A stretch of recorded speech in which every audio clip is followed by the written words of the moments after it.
SeeJeanty back at it again, guys. It is a Saturday, February 27th, and yes, we got us a live show. We got us a live show. Happy to have you guys on. Those who are able to watch in real time, much appreciated. Those who watch after the fact, still you're doubly appreciated because you're watching it to kind of catch up and because you want to stay on the pulse of things. So both folks, thank you. We have this is a free flowing show. I know the guys, you guys who are used to the Haiti Biz News style of it. We're moving away from that to just kind of have a conversation because we're getting our content. I'm not necessarily in front of the camera anymore. I'm more directing it. I'm more ensuring things. I'm more producing the content here at SeeJeanty Media, but still, I want to make sure that we've gained a direct relationship here, guys, and I value that relationship, and so I want to make sure that we keep that relationship strong, by conversation, by connecting, and so we're here. I'm here, and we have quite a few topics to talk about in terms of what's happening right now in Haiti, on wool. We're going to talk about where are some of the economic opportunities, where do they exist? We'll still talk about that, and of course we're going to try to bring you guys on. If there's any folks who watch, who are on the chat, who want to ask a question, I designed the show specifically to be able to do that. The email is below for folks who want to send a question and potentially even come on the show and have that conversation directly with everyone. This is really your show, really it is. And so, and of course, at this second half, we're going to have hopefully a guest that is going to bring on a topic that is going to be very interesting for us. On the last time we were on, we had Cloud 14, who was had a chance to come and highlight what he was working on. The month before, we had Marcus and the incredible work he's doing in Saint Domingue, Dominican Republic. And I think this episode too, I think we may have someone who's just as interesting. Hopefully, it's a bit of a schedule conflict on her part, on my part, her part, right? But hopefully, she'll be able to get on here before we sign off and have a conversation with us. The topic is going to be on Haitian immigration, which is going to be really interesting. So that's the show we have ahead of us here. Of course, do drop those in, drop what's up in the comments. Say what's up. So give me a moment. You know how it is here on the show when it's just me. It's a one-man show, so I got to get some things going on in the background. Also get up on IG and stuff like that. So give me a few minutes. We're gonna let that intro song, some drone video play of our beautiful country, and I'll be back in a little bit, and the show will get started. All right. And while you're waiting, please share the stream. The first few handful of folks who are here, please share that stream. Share it to your friends. Share it to your family. Share it to folks who appreciate this sort of content. Who's going to appreciate an earnest, enlightening conversation. Share it. Let's get some more folks in here. There's more folks we have in here, the better Haiti can be, because half of Haiti's issues is we don't know better. When we know better, we can do better. and the conversation we're going to have here is a part of that, getting to know better, right? All right, so I will be right back.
We are back. We're back on all these different platforms. We are on IG. We're on Facebook. We're on YouTube. We're on all of them. All of them. All of them. You know, we're bombarding you with SeeJeanty, our content, what we got going on here, right? So hello, welcome folks who appreciate the mission of what we're trying to do here, bringing a different vision of what Haiti could be, bringing a focal point for actioneers, those who want and need Haiti to be different, right? Leading the charge, being encouraged, being pushed, in fact, by the group, this energy, this desire that eventually must, let me say that very clearly, must change Haiti, right? It must, right? And it will occur. It will occur. So as long as we keep pushing, right? As long as we keep doing what we need to do, we will find that space. We will find that we'll get to that promised land, right? And of course, everyone who watches, everyone who shares a video, everyone who subscribes, at the end of the day, you guys are the true MVPs, right? So hello. Let's go through the top of the usual stuff we got to get through before we get to the meat and the potatoes of what we're here to do today, of course, right? Remember là toujours c'est que ça, on a plus respect pour cœur là, and même les parce que nous peut-être apprécier que vieux cœur ça qui a partagé là, et dans le moment ça, c'est pas langage ça qui nous kibe pour toute émission, parce que nous apprécier ça. Et maintenant, il y a quelqu'un qui t'a voulu lâcher les oreilles nous. Tellement créole la loup. Mais on fait un petit temps pour partager l'information sur là pour nous comprendre qu'il y a plus de respect pour le langage nous, pour la culture nous. Et c'est la raison que je me fais en anglais parce que nous besoin partager culture nous, information des informations qui a fait dans le pays et des activités, des actualités qui a fait dans le pays. Faut nous partager pour tout le monde. Tout le monde qui a une base, tout le monde qui a une compréhension des pays nous qui parce que quand tu as joué une information ça, c'est dans CNN, c'est dans Fox News, c'est dans côté ça yo. Et so les très important que nous gagnons en ligne côté information qu'a partager pour tout le monde comprendre. C'est la raison que je fais dans l'anglais. Nous besoin de dire, c'est pas que nous manquons côté qui a fait ça m'a fait. Il y a plein de monde qui a baillé des bases d'information dans le langage. Nous avons Fernando estimé même beaucoup une notification pour bon temps, parce sûr qu'il next ali il va laguer. On va il y a nek to giwe il y a l'autre nek to et encore perdre même les next ça plus construit sur HMI ben yo là tout a baillé bon information. On a plein de monde, à plein côté. Foucault Johnson Napoléon, appelle nous ça qui a bien composé l'information pour nous, la communauté. Mais nous besoin espace côté et tout le monde du monde qui a essayé de comprendre ça qui a passé dans Haïti. Et c'est la raison que nous là. Okay? So that's my little disclaimer per usual of why we do what we do in English, right? It's a lot of respect for who we are, but we're just trying to get information out to as many other folks who usually don't get the sort of information about Haiti the way we're giving it out, right? So that's real quick. Remember, just remember, right, that the book is out, right? Don't forget the book is out. 101 Ways to Make Money in Haiti. Lucrative business ideas, insightful success stories, right? And interesting business opportunities for inspiring entrepreneurs. That book can be purchased at SeeJeanty.com/shop. SeeJeanty.com/SHOP, right? And you can grab the digital copy and you can grab the hard copy. And so far, it's been relatively well reviewed, and I encourage you guys to take a look at it. There's a lot of different opportunities that exist in our country. Right now, more than ever, we need fighters. We need folks who are willing to take that bite into that entrepreneurial pie. and do it, quite frankly, in Haiti, because the fact is, I've always believed that, you know, someone's capacity to make money exists no matter what it is, but you just have to be interested in what you're doing. And I can tell you, as someone who's always been passionate about Haiti, you know, um, you know, I couldn't imagine, you know, being entrepreneur and making money if Haiti wasn't somehow in that puzzle, in that pie, right? And I haven't regretted. I haven't regretted it. It's been a ride that's still ongoing, and meeting meeting so many folks in SeeJeanty through SeeJeanty Media who are entrepreneurs and movers and shakers. Being able to interview them and put that in the book. It's really, really, really one of the capstones, highlights of what I've been able to do so far, and of course I got to gear up for part two of that, and part three of that, once time allows. I'm just doing too much as it stands right now with hybrid distribution and just keeping the current businesses active. But certainly, once I do find myself with time again, certainly we're gonna crack open another swing at writing something to help you guys move forward and be successful, right? I have, believe it or not, I have NFTs. Yeah. I know, but a lot of folks who follow me long enough and know how some of my perspectives has been when it comes to blockchain and everything. But I do have some NFTs.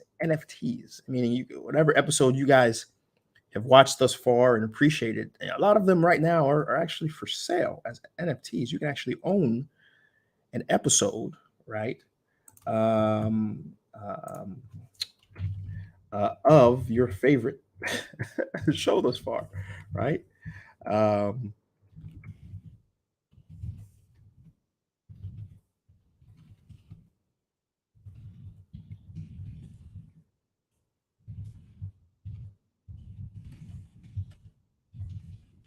Give me a second, guys.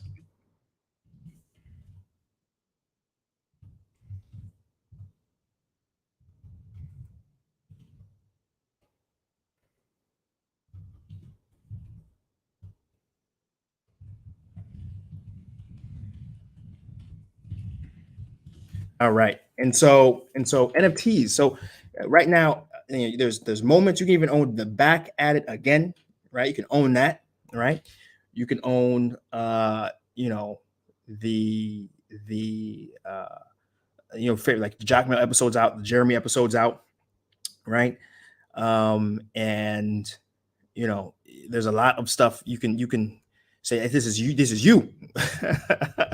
And of course the goal here really is to have a source to raise additional funds to do more things with SeeJeanty Media, right? And to support the team, to get better equipment.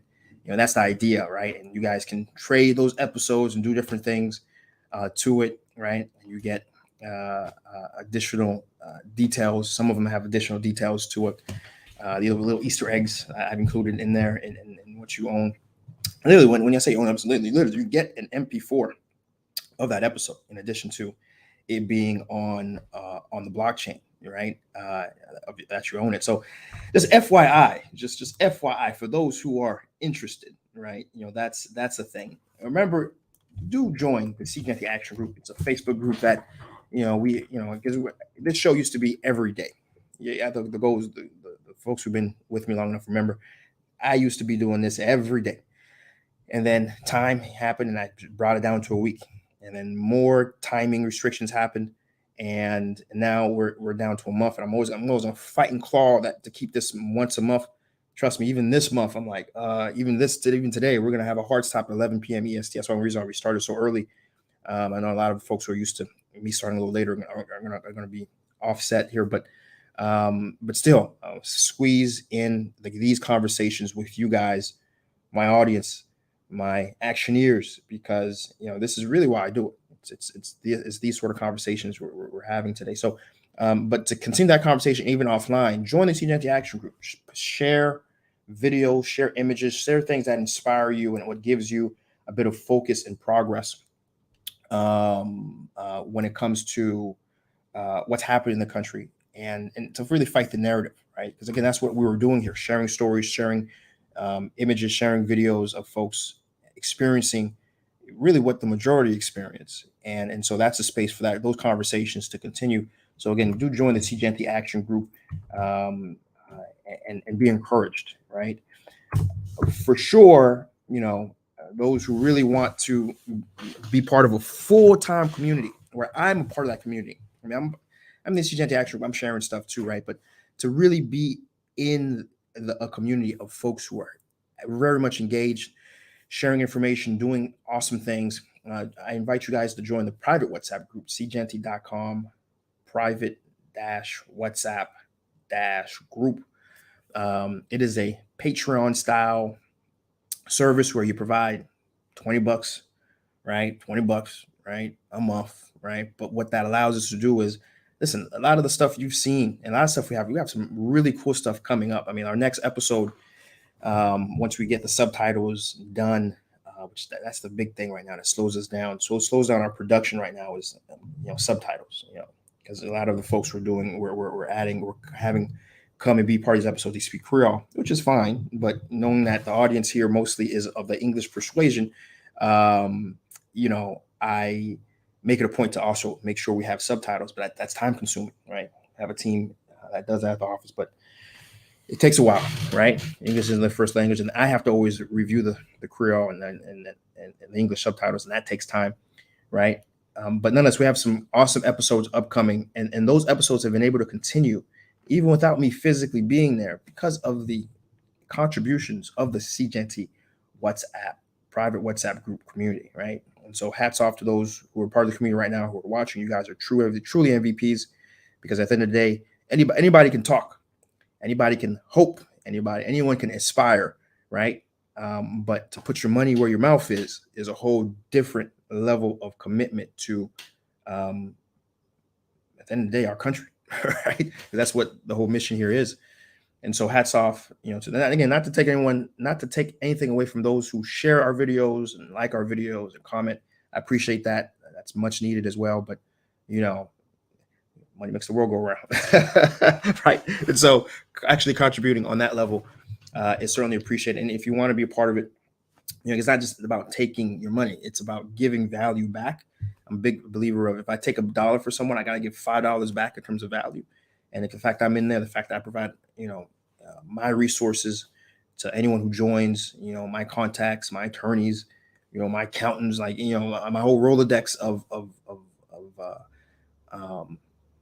resources that have allowed me to do what I do in Haiti, have been doing in Haiti for so long.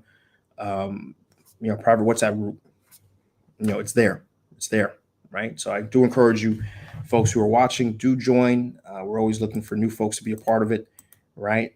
Always looking for folks to be a part of it. And it seems to be what is this from? So I always invite folks to be a part of it, right? And of course, we have, our last few episodes we were able to do were pretty impactful. We had an episode on the taps. So do check that out if you haven't watched that episode yet. We had an episode on, Cafe d'Or, which is a really high artisanal brand of that's a high level artisanal brand, right? Which is uncommon, because so much of what NGOs like to push is, hey, we have, a team of mothers who they're cutting rubber tires and making them into purses, which is cute, but that's not really something that's gonna be impactful in any real capacity, right? Minus the charitable aspect that particular NGO is trying to show, right? And the style of imagery. But listen, Haiti has the capacity, the skills, the creativity to be the Italy of African craft, right? If that makes sense, in terms of luxury, artisanal, African inspired, Caribbean inspired, Haitian inspired craft, right? And so Cafe d'Or was that. And if you haven't seen that episode yet, do check that episode out. Certainly one of my favorites. so far, right? And we have a lot of other content coming out. The frequency, is a little off because before, I like to keep a pace of just about one a week, but the team is shooting so much. In fact, the team's going to be out in Jockbell. We got a private contract, to shoot some content out there. So that's certainly going to slow us down a bit. Probably our next episode probably won't be until sometime March, to be quite honest with you guys. But when we start dropping that content, it's going to be next level. I mean, we have an episode. I'm just going to tell you what it is. It's Pion. We're going to go to a small little town called Pion. It's in the north, and we're doing a series on Claire. That's right, Claire. Right. We're going to show off the town first. Next episode after that, we're doing a whole expose on Claire, right? Which is, for those who don't know what Claire is, it's like a moonshine. It's like a Haitian moonshine, right? And we're going to walk you through that entire process. I haven't seen that process anywhere online, guys. Anywhere online. And it's going to be, a SeeJeanty exclusive to show you from when that cane is cut all the way through that process, and when it's sold, in the big cities, for people to consume. We're gonna highlight that. So I'm really excited. And that's just two examples of how we're continually making new content, despite the fact that I'm over here on this side of the pond, stateside, and pushing hyper distribution, right? But still, I'm a big part of building infrastructure, right? I think a big issue Haiti has suffered for a long time has been, Haiti has been too individually dependent on people and too family dependent on people. Meaning, when a family leaves or people leave, their companies die, right? Their movements die and their movements stop. And I'm building something here where, my media company is still functioning without necessarily me being there on the ground driving, though being engaged. And my other ventures are able to still do what they do without me being day-to-day individually engaged, right? And what I'm hoping to build here is something that, even without me being there, the movement continues. And that's what it needs to happen. You can't cut off the head of the snake and think you're going to stop this movement, right? I need, we're building something here where everyone who's watching us, watching, right, SeeJeanty Media, is a head of a snake. That's the way I like to think about it, right? We got a couple folks here on the live, a couple folks here on the IG, and I like to think of each of you guys as a head of the snake. So if I'm cut off, it keeps moving. You can't stop it. and you can't stop the progress that Haiti deserves, right? And so, again, really happy about that. Really happy about the content we have coming up, and just stay subscribed, keep your notifications on, right? Because we have some great content coming up. And the last piece I want to share with you guys, again, is hyper distribution. If you're watching this, and you want to become a part of the network, we have a growing network of stores that we're a part of in South Florida. I mean, we are growing. In fact, I'm probably gonna do a quick share screen because that's the last I'm gonna talk about. I'm gonna talk about hyper distribution today, right? I'm gonna get on here real quick and show you just how quickly we've grown. I mean, it's only since September that we've been hitting the streets here in South Florida, and we're pushing 40 plus stores in the South Florida area, and we're getting more and more products. And I can tell you, we've had a record month. This month in February, I'm not one to toot numbers, man, but I'm telling you, it's encouraging. It's encouraging to know that, there really is a market for Haitian products. Folks have been starved for, a place to capture their wares, right? And here it is. Like you can see, I'm sharing it right now on, okay, for those on IG, I'm sharing it on, if you go to YouTube, SeeJeanty, or Facebook SeeJeanty, you'll see what we're looking at right now. And you can see everywhere we are right now. We're all over South Florida, all these red dots galore. I got to do something about here. I got something about Homestead. I got to give some Homestead some love. Homestead's so far, Homestead is so far. But I gotta get some red dots in Homestead. I know there's Haitians in Homestead. You know what I'm saying? There has to be a few stores in Homestead. I gotta get Homestead some love. But I'll make that a goal for March. I'll probably So far, about to get Airbnb just like for a night or two, work out of there. I got to figure strategy out for homestead. But beyond that, you can see we're just about everywhere here, right? And if you go further down, you can see all the brands we currently work with, and you can get individual addresses of all the places you can find, made in Haiti products, and you can have a full list of everything those stores sell. So there's no reason. I'm confident if you're in South Florida, there is a store near you that you can buy made in Haiti products, right? And check this out. I'm gonna zoom out. I'm gonna scroll up and check this out. You see, there's a red dot in New York. New York, where we at? I'm from New York. That's right. Where y'all at? We got a store in New York, and that's Bonbon Lakai. Right? If you click the red dots, actually you can even see. Yeah, I'm all about technology here. Right? You can even see the store, the address, what they're selling. Right? So New York, where you at? Stand up. Brooklyn, where you at?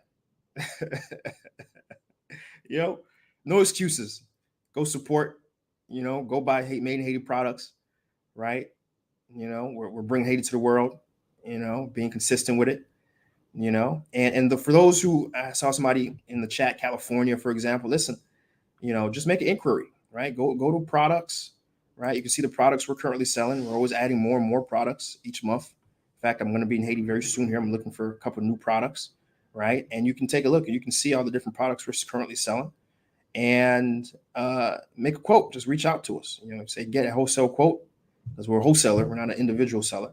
Get a wholesale quote and then just send a message to us. Hey, here's what I want to buy. Here's what I want to resell. And send that information to us, and we will reply. But here's the thing. I know a lot of folks aren't necessarily trying to be a wholesaler, buy in bulk and stuff like that. That's cool. But check this out. I'm gonna blow your mind. If you go into, here, right, I actually have links to where you can buy these products on Amazon, Etsy. That's right. If you want to individually buy, let's check this out right here, like Cafe Lux coffee, you can go right there, boom. And now you can buy one, you can buy two, right? So no excuses. For those who are saying, Cali, I'm in Cali, I'm in Georgia, there's no stores up here. First off, we're gonna get there. We're going to get to Georgia. Knock on wood. We're gonna get to Tampa. We're gonna get to Cali. We're gonna be nationwide hyper distribution. I promise you that. But in the meantime, we don't want to leave folks left out. And so you can get, and look, check this out. You see that? You see this? Prime, baby. We're prime. Prime. Our products are prime. That means 2-day shipping, free shipping, all that. No excuses. You have no excuses to get made in Haiti products.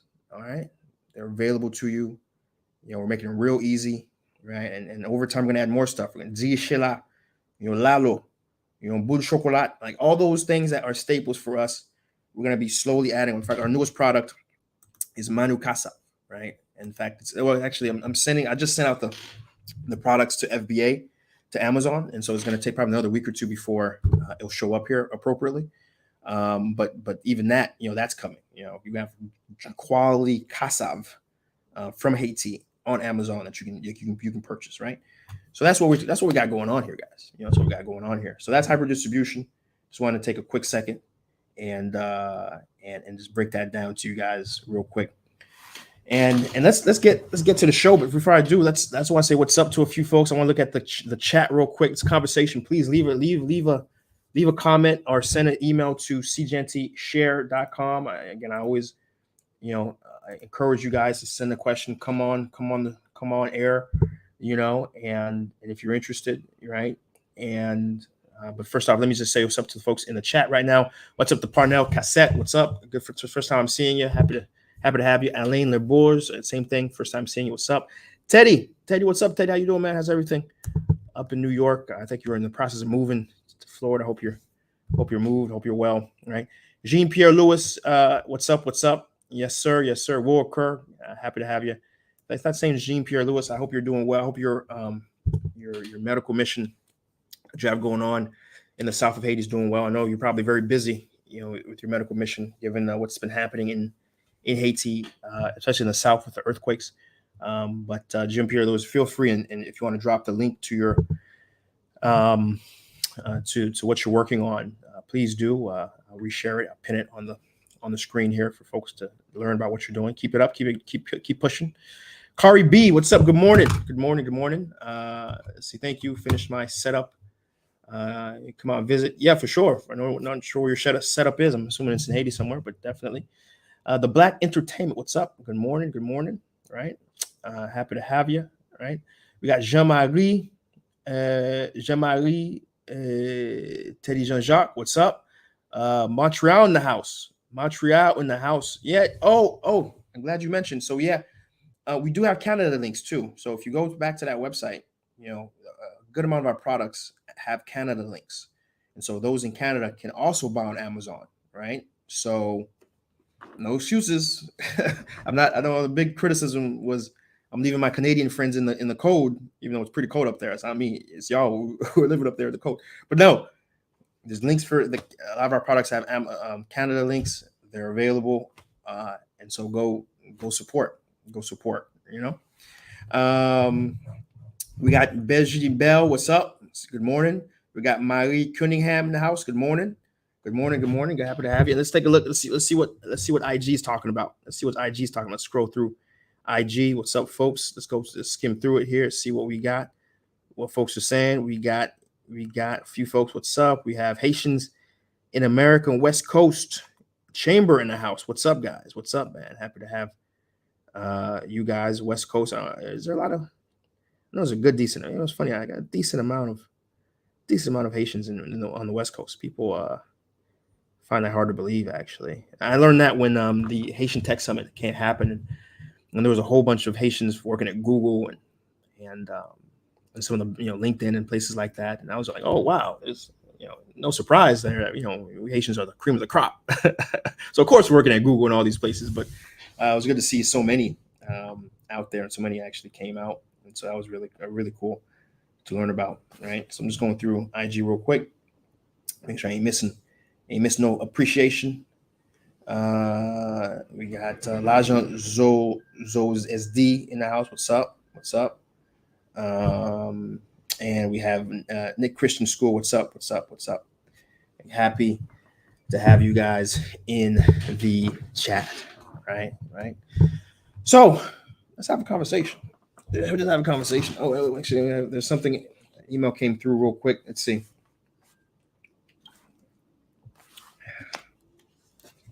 Let me get them the link, and that person is more than welcome to come on and ask that question. Because again, it's about having a conversation. So I've sent that. If you did send a question through the SeeJeanty share, do refresh your email now. You should be getting something in. And it was in the second email too. Let me send that out there too.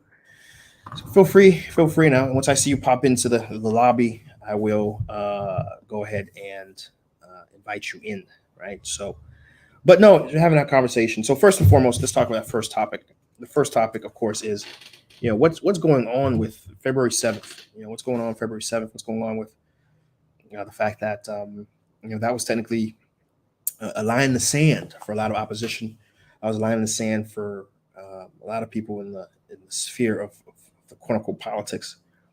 And so first off, what is it? February 7th was officially when Jovenel Moise was going to step down from presidency. That's the date that Dees Jovenel had given that he was going to step down. Was the date that he was going to give to or preferably have completed, because he was in the process of trying to hold elections, right? He was in the process of, he had the electoral council completed, and he was supposedly making moves, to get the elections ready and have that happen, right? And then of course, transition power on February 7th. Now, with him being assassinated, right, folks are still saying that, well, because Ariel Henry was someone who was a part of that administration, by extension, his term needs to end on February 7th, right? And so, the whole country really was on eggs and needles, during that period, right? February 7th specifically. In fact, I know a lot of churches were closed. The churches, a lot of banks were closed, a lot of businesses were closed, a lot of schools were closed, in anticipation of what could have been a very, riotous day, because that's one thing we experienced throughout Jovenel's administration was pay look, the country being shut down and a whole bunch of different things. And it didn't happen. It wasn't as aggressive, although a few protests were reported, but very, very, very much understated. And of course, he even came out of the press conference saying he wasn't stepping down. He wasn't stepping down until elections were held, and he couldn't give a date about elections. Couldn't give a plan about how he's going to move forward. Except for the fact that he continues to ask the international community for help.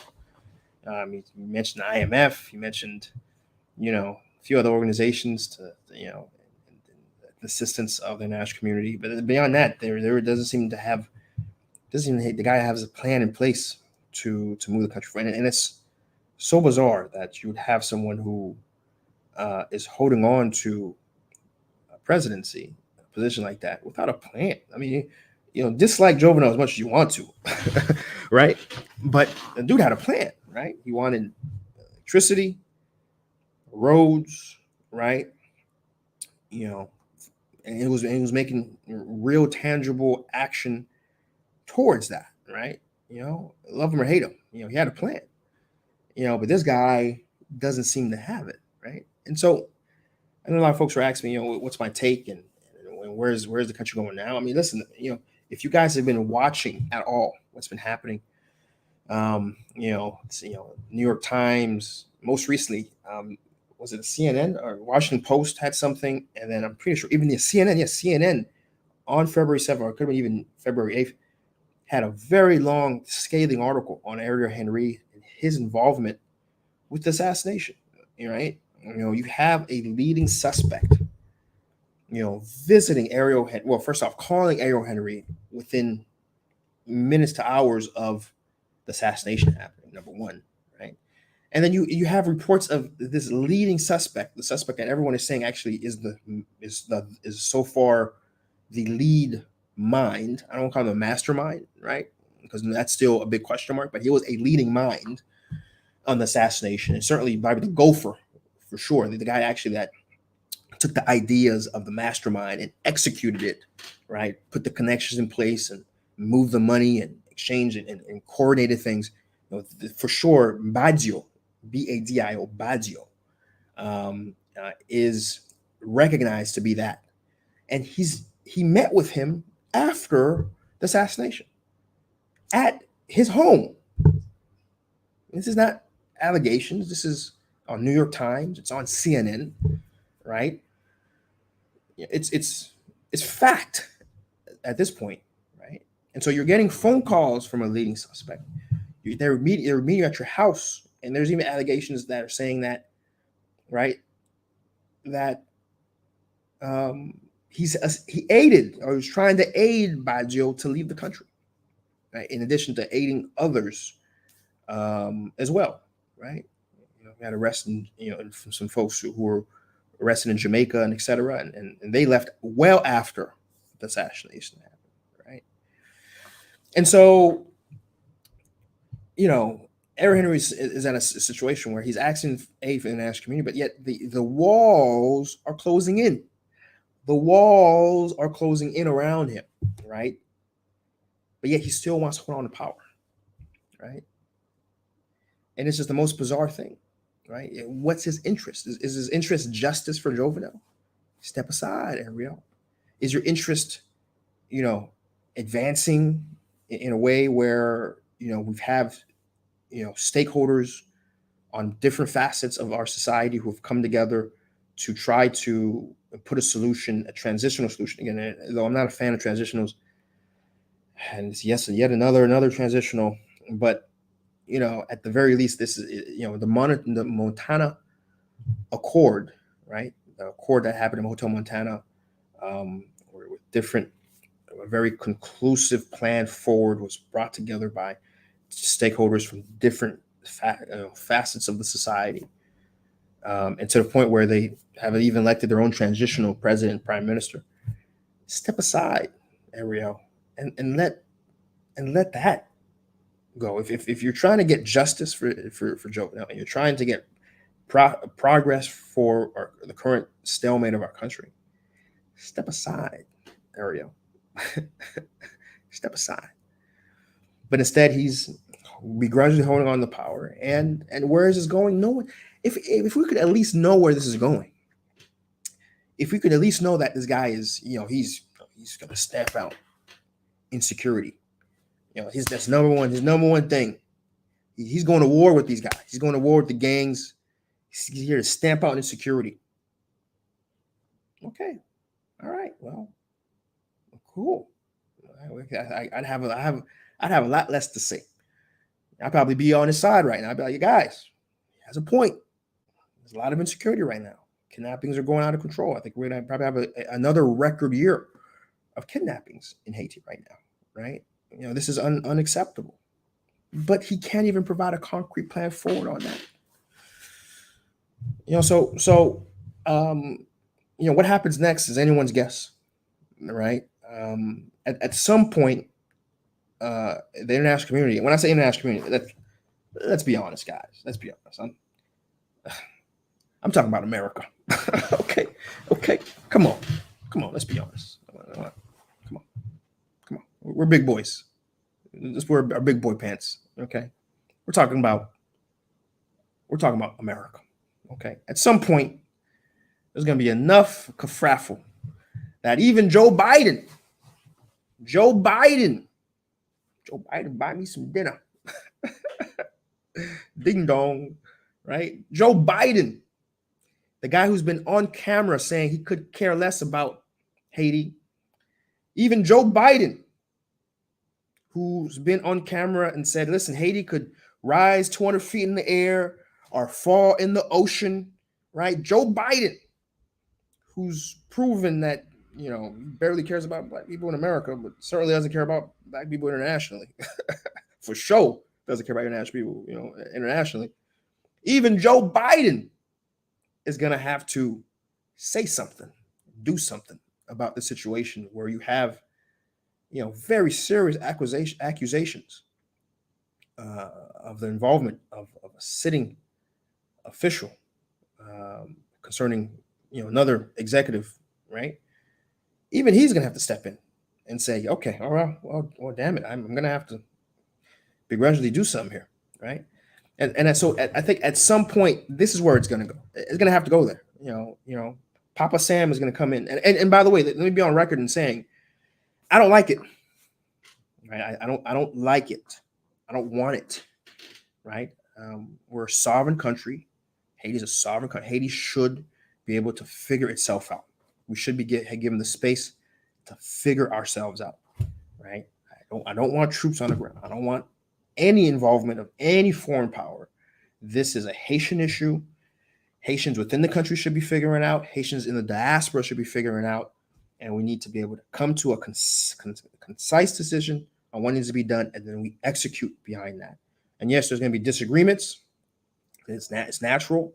It's going to be different people who want to go different ways, but we're going to have to find a majority consensus, 51% consensus, and move forward towards that consensus, right? And just even those who lost have to be mature about it and say, okay, my idea didn't win out the argument, and we move forward and we don't try to briser just because my idea didn't win out, briser and blow up the country because it's not me.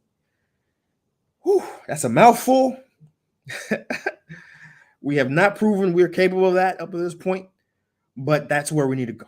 And that's how we can keep the outside community. I mean, for any other reason, is to keep the outside community, the international community, outside of our affairs. Until we can do what I just described, can you not be surprised All right. Can you not be surprised that we're in a situation where only America can take us out? Only the UN and their peacekeepers can move us forward. You can't be surprised, ladies and gentlemen. You can't be angry. It's just the only way forward. When we in Haiti, we Haitians are unable to be big boys and big girls, adults, right? And so when there cannot be an adult in the room, since we're not being adults about the situation, can't be surprised when an outside power comes in and says, all right, guys, you guys are enough, enough. Okay, here's what's going to happen. And they come in with their military force. They come in with their rice and destroy our rice farms. We were self-sufficient in rice. They destroy our rice, right? They destroy our capacity to feed ourselves, right? And you can't be mad at that because you open the door to allow that to happen because we can't work together, right? Ariel Henry, step aside. Ariel Henry, step aside.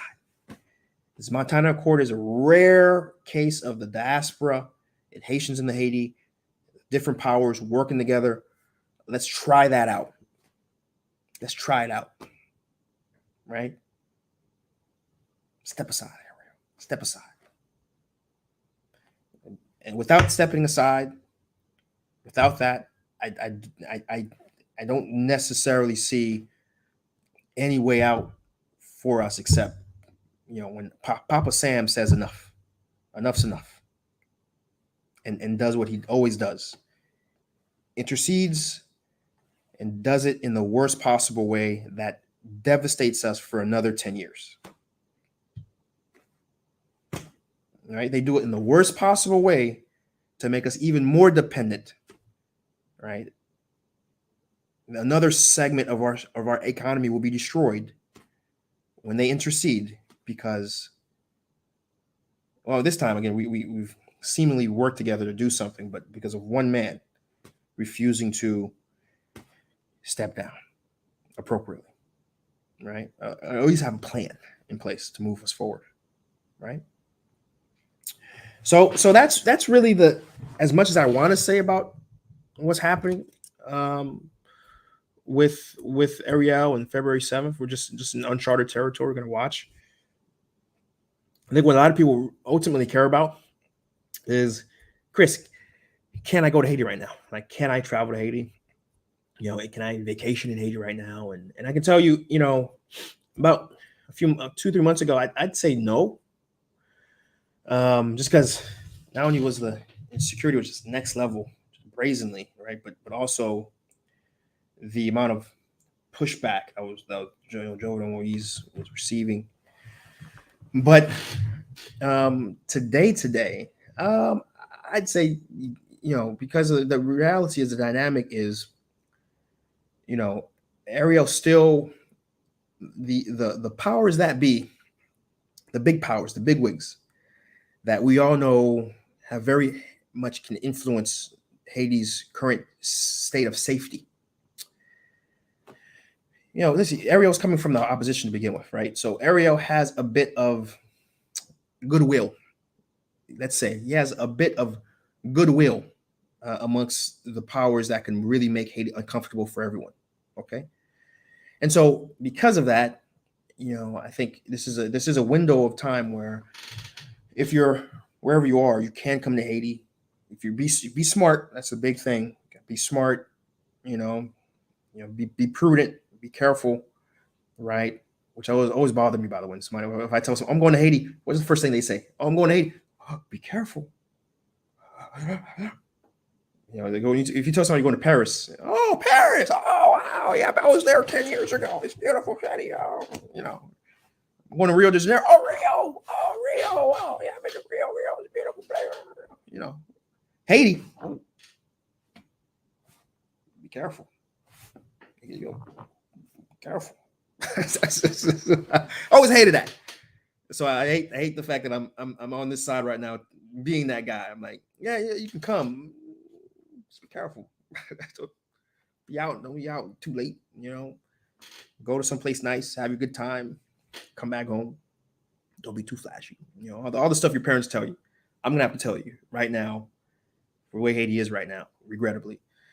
You know, so that would be my answer. But how long does Ariel Henry stay in the good wills of the powers that be? We're gonna find out. We're gonna find out together, right? Because again, international community is pushing the media in terms of his involvement in assassination, and we'll see how that ends. And at some point, he'll overstep, right? And we'll see. We'll see. I know right now there's mass protests happening at the industrial park. So we're going to watch how that develops, right? That's the first sign of social unrest, right? And there's speculation of where that is really coming from. Is it pressure from the bigwigs, to a little message being sent to Ariel and say, hey guys, hey man, listen, you're here now, but man, don't you forget, we control the buttons.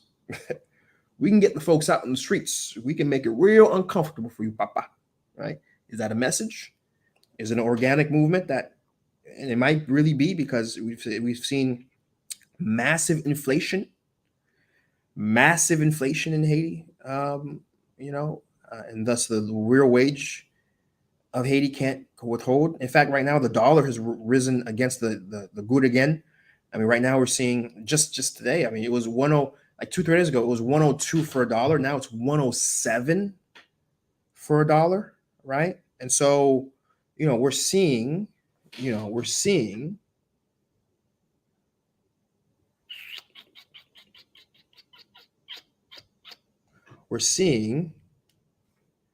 right? And by the way, don't come to my Instagram just spam stuff, man. Some reason this guy's spamming. I get it. Drop something, info. I appreciate it. I don't block people from promoting what they're promoting. But I got an IG just spamming something. Blocked. Just FYI to folks, Anyways, anyhow. I just lost my train of thought. Where was I? Hit the rewind button. In any case, that's where we are in terms of I think I was answering Haiti. Is Haiti safe? Or let me go back on track with answering the question. When will elections be held? We don't know. We don't know. He hasn't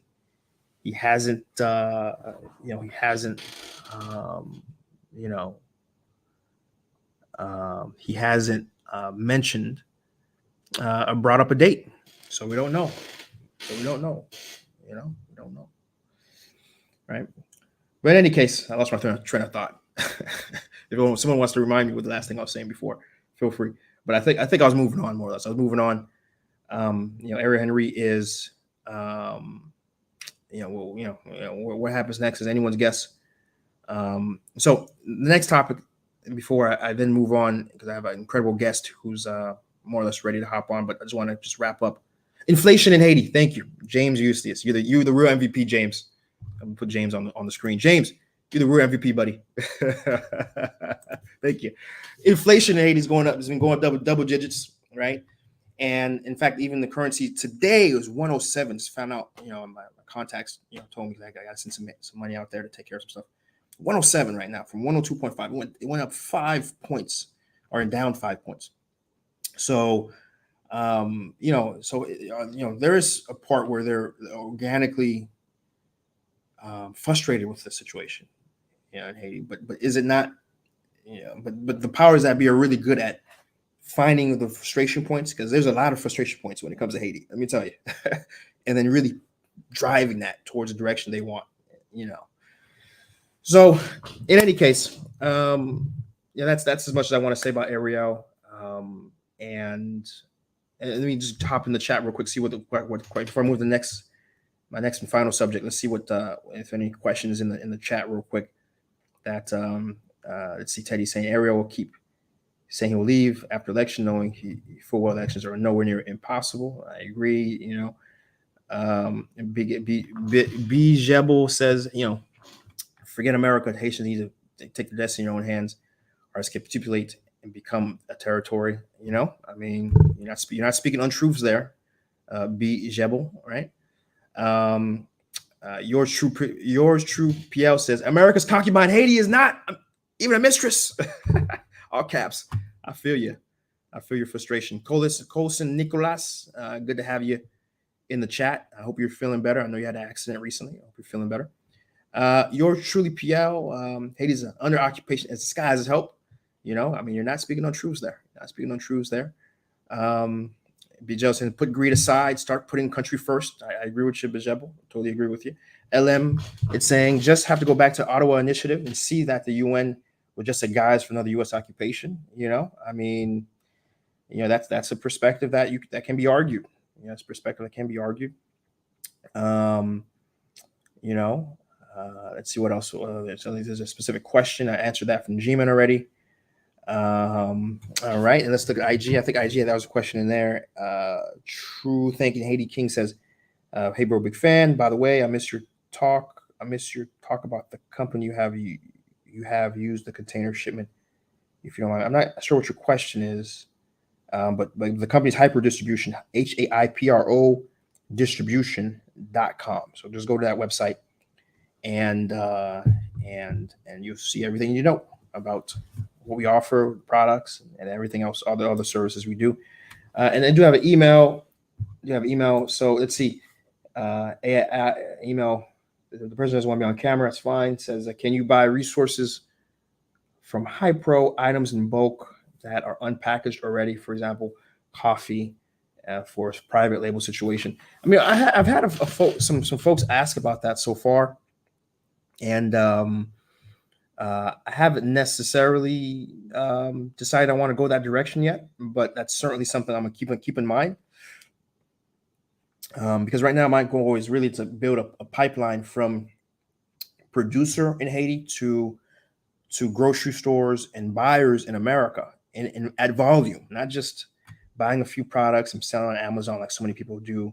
But I want to, you know, I like to say we're doing capitalism the right way here, where again we're able to raise $115,000 within the diaspora specifically. Every single investor in Haitian Hyper Distribution is Haitian from all parts of the world. I got folks in Dubai who invested, folks who were in Singapore who invested, Canada, Florida, New York, all over, right?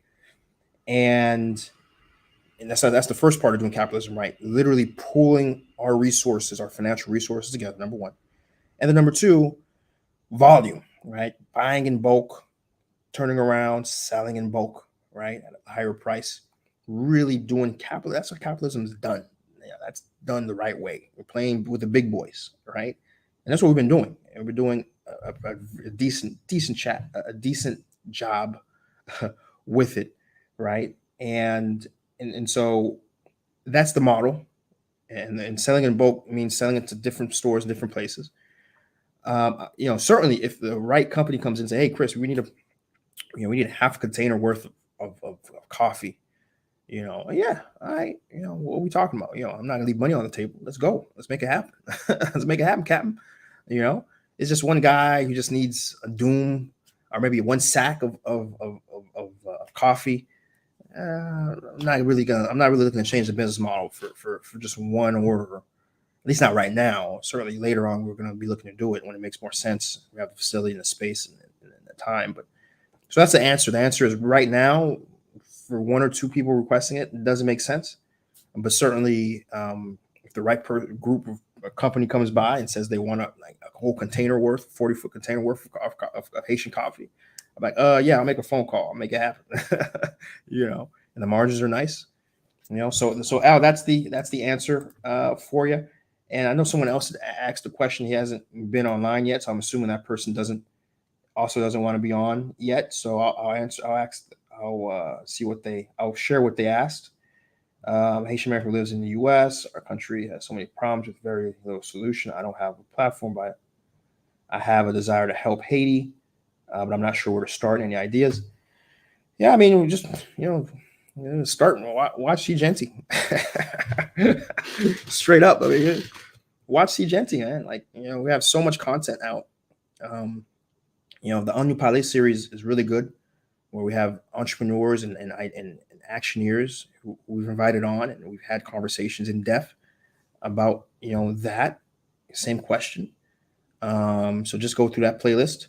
Go through the playlist of Haitian businesses. You can see, so many different, business owners from different, Haitian natives, and we have Haitians from America, Haitians from Canada, right? We've hosted, and you can take a look and watch those videos, and maybe one of those videos will spark that thing that, oh, this is what I could do, or this is what I want to do.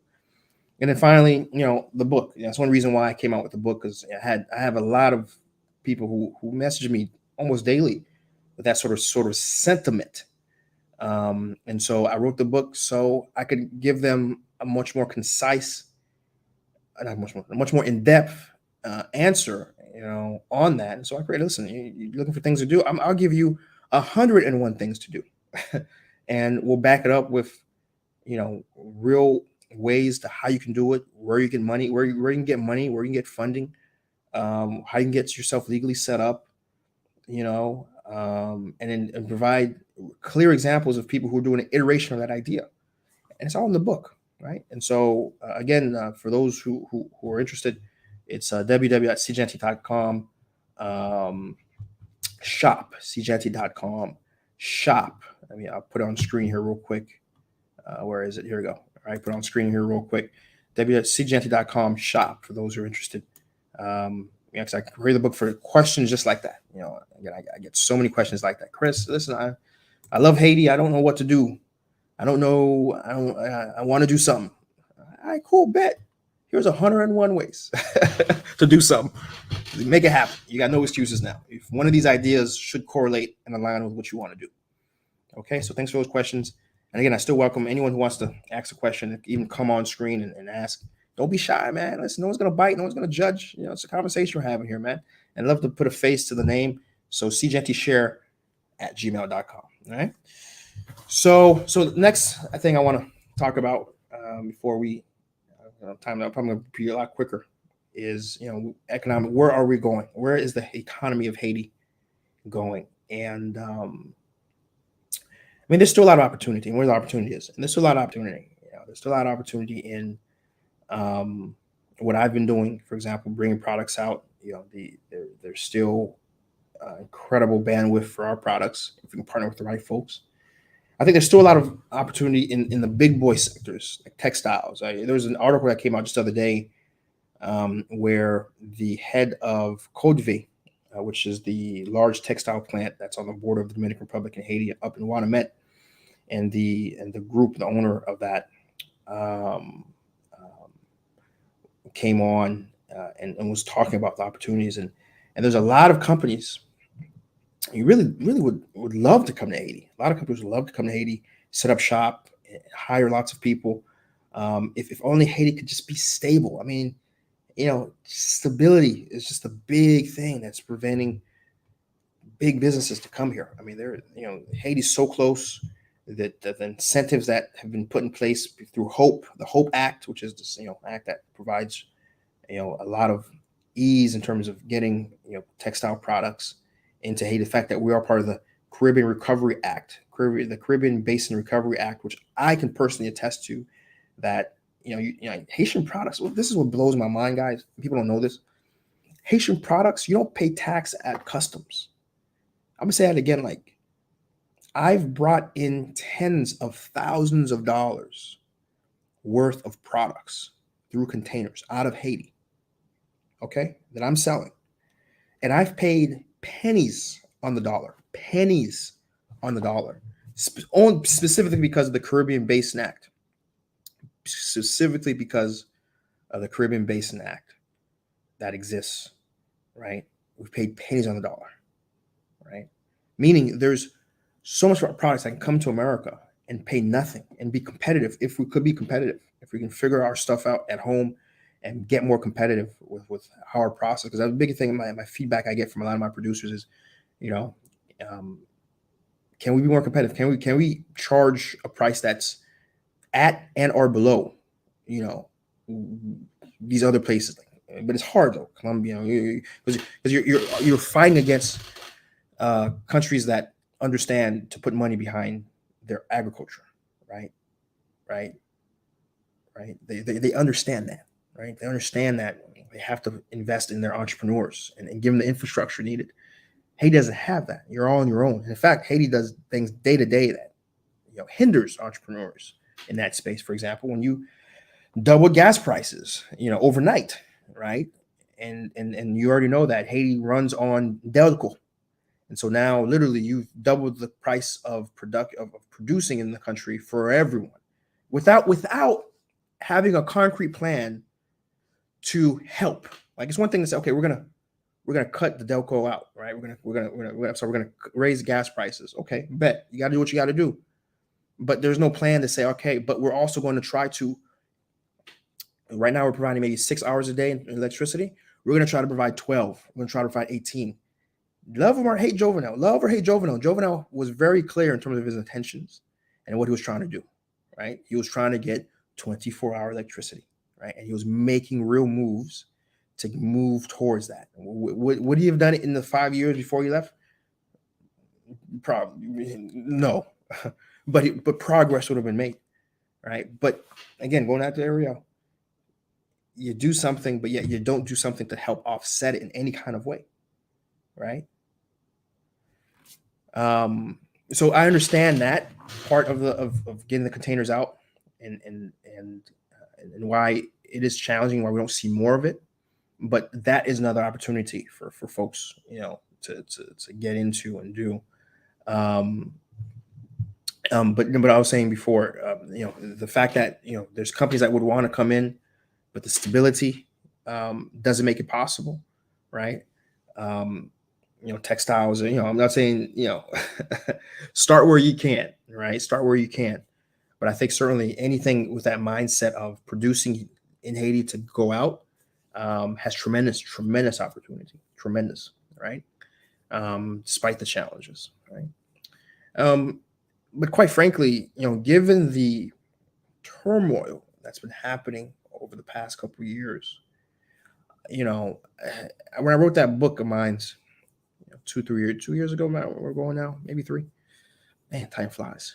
There was a lot of opportunity that existed, but because of the turmoil that we've gone through, right, that it's been even worse in terms of or even more in terms of the opportunities that exist, because a lot of a few businesses went out, a couple businesses went out of business, and so those who were resilient, who understand what Haiti is and made the right investments, are still here, but there's some that aren't. Let's be honest, and that opens the door for others to come in, right? And of course, the question you might be asking is, well, Chris, aren't I gonna follow the same path of these ones that failed? Well, you may follow the path that didn't, right? If you do what you need to do, right? And that's how I like to keep it focused. That's whenever I interview a business on SeeJeanty, I always keep it focused. We know it's tough, but how did you differentiate yourself? How did you get to the point where you're still here and your competitors aren't? And they share that. Follow that advice, so you can stick around too. Okay.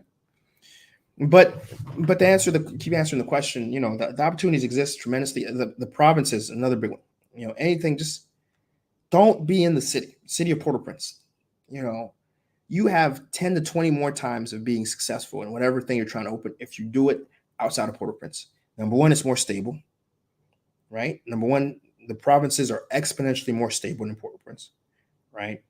And so whatever you do, if you're trying to if it already exists, just 9 times out of 10 it doesn't exist in the provincial town you're thinking about, you're from, or you could place it there, right? And you'll see a night and day experience and much more success. That's another big place where I'd say there's opportunity right now in the country, right? I don't know where tourism is right now.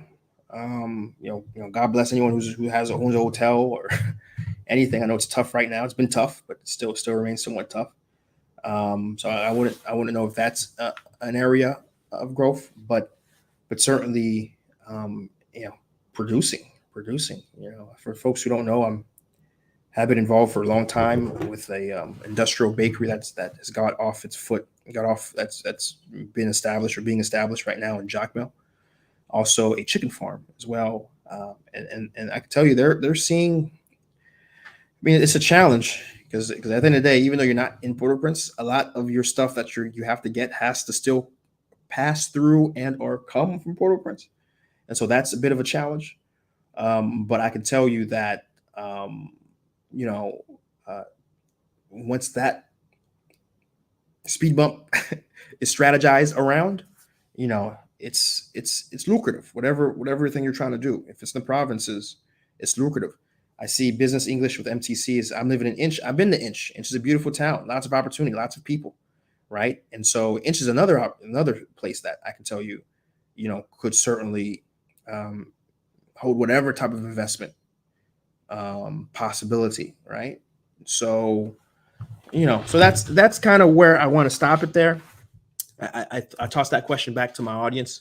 For those who may be in Haiti right now and engaged, you know, um, um, I want to hear where you guys may think the opportunity is, right? Listen, it's a conversation we're having, right? And even though I am on the ground and I'm doing it, engaged in doing things in Haiti, listen, I'm not a one man show. Feel free and share and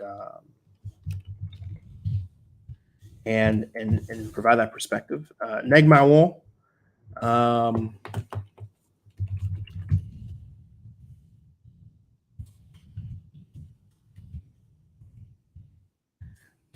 Neg Mawon, let's see. Neg Mawon says, have you ever thought of a new port in the South? Well, actually, there has been a new port that was opened up over in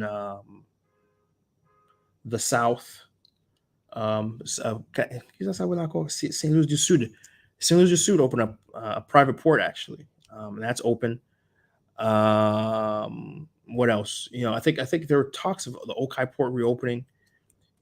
So but there's I don't know. Listen, I'm not big about doing new stuff. We have stuff. We have the tools. We have the infrastructure that already exists underutilized in Haiti. I don't have to necessarily build something new, right? But so I think what we have need to be used, and if they're lacking something to be used at capacity, let's give them that thing they lack, right? But let's do it. Let's make it happen. Let's make it happen. Let's make it happen. And so we don't necessarily have to do anything new per se, but we certainly I think we have what we need to. What we need there already to move. We just got to use it. Just got to use it. Maestro Lagros, good to have you in the chat, brother. Good to have you in the chat. It was a pleasure. James Useless says, I've seen lists online that put Haiti as the worst country to do business. What's your take on that? This is what I'll say. Haiti is an incredibly challenging place to start a business for sure. I mean, look, listen. You guys won't believe this when I tell you this. I'm trying to register the subsidiary of my corporation in Haiti. I'm on, let me do the math here. Probably 1 year and 4 to 5 months. And I still don't have my corporation registered. Meanwhile, it took me 2 weeks to register my corporation in America, and even that is just because my lawyer was a little busy. He was a little busy. He had some stuff he was handling. Probably my lawyer wasn't so busy, he would have knocked it out in a week, right? 1 week done. 2 weeks done, versus a year and 4. What did I say? 4 or 5 months, and still I have no clue when my subsidiary corporation in Haiti is going to be finished, fully registered. So to answer your question, it is, James, it is incredibly challenging for different levels, for different reasons, to start a business in Haiti. but it's not impossible. I hate to be that guy to, I have a book. But I do talk about that in my book, and the proper strategies to go about it. I mean, here's a quick little pro tip for you. When you start a business in Haiti, I know a lot of us in America, Canada, etc. The first thing we want to do is we want to register our business. We want to get a bank account. We want to register our business. We want to get all the paperwork in order, and then start doing business, with the website and all the stuff, before we even do anything related to the actual business.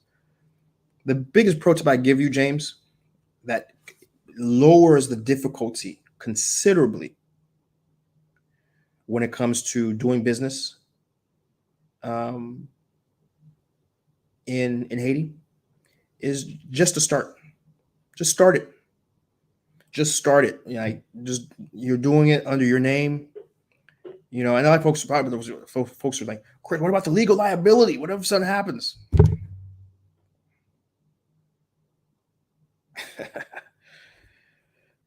What are you afraid of? Somebody's going to take you to court and sue you and then take all your stuff in Haiti?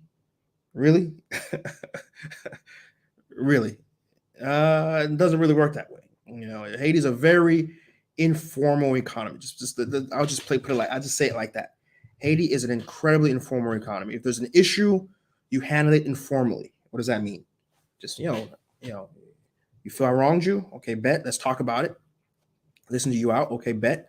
All right. Well, how do you want to solve it? Okay, you want this? You want X amount of dollars, or you want this? Okay, well, I can't give you that, but I'll give you this. We good? Yeah, okay, we're good. All right, boom. Handshake. We out. Right? Even when you're a corporation, that's how a good majority of conflicts are taken care of. Informally, through conversation. What did you want? You want this? Well, I can't give you this, but I give you that. You good? We good? I'm good. You good? You good? Okay, you are good. Okay, all right, cool. Right? And so the best tip I can give you, honestly, to lower that incredible amount of difficulty is just get started. And first off, you can see if your idea is even viable. I can tell you right now, it's not. Whatever idea you think you're trying to do in Haiti, it's not viable, not the way you're thinking about it. Get started, and then real quick, you'll see what tips and tricks and what adjustments you're going to have to do to make it viable, right? And if you do it that way, you wasted a lot less time, a lot less money, because you may end up starting in one lane, but then you see the viability is all the way 180 over here, but you haven't wasted money setting up a business that isn't aligned, a legal structure that isn't aligned with how you're actually doing business over here. You know what I'm saying? And so if you do it that way, I think Haiti actually might be one of the easiest places to do business, because you don't need so much formality to do business. You know what I'm saying? Like, even you do need some basic legal structure. Haiti does have something called a société individuelle, which is basically a sole proprietorship. It's super. That's how I'm doing business right now. I'll be quite honest with you, based on their sole proprietorship, because it was super cheap relative to a corporation. A corporation is thousands of dollars. A sole proprietorship is, depends who you know. Well, I don't say it like that, but even if you don't know anyone, it's maybe $100 to $200 dollars. It's not 15,000 good.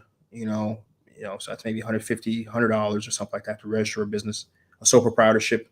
When I say register business, like literally having your patent and then being able to open a bank account under the business name, right? And altogether, that may take you 2 weeks to a month, right? But for all intents and purposes, you're a business, because your checkbook says the name of your business. You can function full-heartedly as a business, interact with the company, with the government or NGOs as a business, because you have a entity that's separate in name from you, right? And that's quite often all you need, to function, right? And your checkbook, when you write that checkbook, it's the name of the business. People don't know if it's essays do have essays at the end of the name, but for all intents and purposes, you're a business, and it took you a fraction of the money and a fraction of the time, right?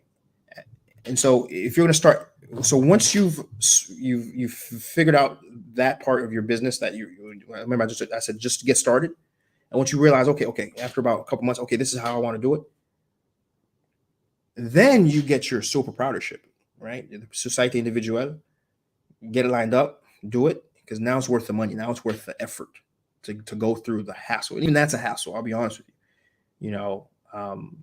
It's a hassle. I won't say even further than that, but it's a hassle that can be done within two weeks to a month, at $100-ish or so, right? So if you do it that way, then the level of difficulty doing business in Haiti goes down tremendously. Should it be done that way? No, right? But I'm just looking out for you guys. I'm looking out for, because we need business in Haiti. We need you guys to be successful in business. We need jobs. The government isn't going to be there to help with that. So how do we do it? And it's by me having sharing these candid conversations, these candid experiences with you. And check out the book, right? So that's kind of where I want to sort of leave it off. I want to see if I can get my guest on. I don't know, dear guest, if you're listening, if you're watching, dear guest. Okay. There. I see her. I see her in the lobby. Good. So let me set up the introduction. So as you guys know, I always like to end my lives with bringing someone else on. Since you guys are being shy, I always like to see who do I know who could be a great guest to kind of help fortify, a Haiti-centric conversation. And I have a great one today. I have a lawyer who actually is from America, right? But she has situated herself in Haiti, helping Haitians on the legal front. I followed her on social media for a long time. She's always sharing really good informational, and I'm sure she's going to leave her social media link at the end of this conversation. Always giving real good information about different legal processes in Haiti. That's been extremely helpful for me and helpful for the people who she shared too. And she's someone who has worked in Haiti in different legal capacities, from immigration, particularly is her strong suit, but all facets, really. And I'm very excited to have her on. She's someone I think you're going to relate to because she's an American, right? And she can break down those things from American perspective, but understanding what the realities of Haiti are, because she's lived in Haiti for many a year and been engaged on that side, right? And so without further ado, my guest for today is Tammy Ray. Let me bring her onto the stream. Tammy. Hello, how are you? What's up, Tammy? It's absolute pleasure to have you on today. I see the sun and everything in the background. YT, you're in Haiti right now. I am in Haiti. It's a beautiful Saturday morning in Haiti. Yeah, the sun is shining. It's like mid 80s. Life is good. Right. And by the way, folks on IG, I want to just IG, if you want to, make sure go to SeeJeanty.com. Sorry, Jeanty.com. SeeJeanty, YouTube SeeJeanty, or even Facebook SeeJeanty. You're missing out on a great conversation here. You're only seeing one side of it right now. So please go watch it so you can be a part of it. You can listen to it, but you won't be able to see it. So Tammy, first question right off the bat. I already see the comments coming up. Chris, you got a blunt on. What's going? Listen, what qualifies her to speak about Haitian legal issues? Who is she? Break it down, Chris. My eyes, I don't understand it. First off, right. I understand. It's a show here. I want everyone to be involved. In Haiti is a place we need all hands on deck to move it, right? And so I've always been about that. So if you're not about that, get off my chat, get out my live. This ain't the energy we need here, right? But in any case, Tammy, yes. What's up? Who are you? What are you doing? Like what? Who am I? So I'm a U.S. attorney. I came to Haiti about 7 years ago. You know, people say, how did you come to Haiti? Well, I came to Haiti like every other white woman. I came to, like, you know, play with kids and save the orphans and, you know, do something wonderful. And then, you know, I learned that Haiti was so much more than that. And people will ask me, why did you choose Haiti? And my response is, you don't choose Haiti. Haiti chooses you. And so I have been here essentially for 7 years. So I am inside Cabinet in Port-au-Prince. I'm with Cabinet Leblanc. And so I've been with them for just over 2 years. And so I'm an American attorney sitting in a Haitian cabinet, and I'm what they call coordinated counsel. So I coordinate the U.S. issues with the Haitian issues. So, of course, I studied U.S. law. I'm licensed in numerous states, many federal jurisdictions, and with the U.S. Supreme Court. And then came to Haiti and have been learning Haitian law, boots on the ground, in the trench, in the middle of the mess, you know, at times facing jail myself because I try to do things too legally. You know, I try to make sure all my I's are dotted and my T's are crossed. And we know sometimes in Haiti that doesn't always bode well. Right. So, yeah, so I mean, I'm learning boots on the ground, but, you know, immigration is one of my specialties. I studied immigration in Rome and Turkey, which is basically where immigration started in biblical times, and have been doing immigration and immigration issues since then. I came to Haiti with a truly international practice. I have clients from all over the globe, business clients, nonprofits, like I said, immigration, family clients, pretty much a little bit of everything. But right now in Haiti, immigration is what everyone is talking about. I would never go so far to say everyone wants to leave Haiti, because I don't think that's the truth. But I do think everyone wants to be able to leave Haiti, whether it's to visit, whether it's to explore, whether it's for business purposes. So, you know, immigration allows us to move from one place to the other. And I think everyone wants the opportunity to see and explore and experience. So immigration right now, especially in Haiti, is where pretty much everything is happening, at least for me. Nice. So thanks for breaking that down. Cumulatively, your total time engagement in Haiti has been, I mean, 2 years with the law firm, but just cumulative. How long have you been, like, in Haiti and, you know, doing what you know in general? Right, over 7 years. 7 years, right? So 7 years in the trenches. Right. You've earned your stripes, because the past 4 or 5 years have been particularly tough. That's as long as I've been in the country. You know, so you've earned your stripes. You're still there. You're still in Haiti, still pushing, still chugging along. I love it.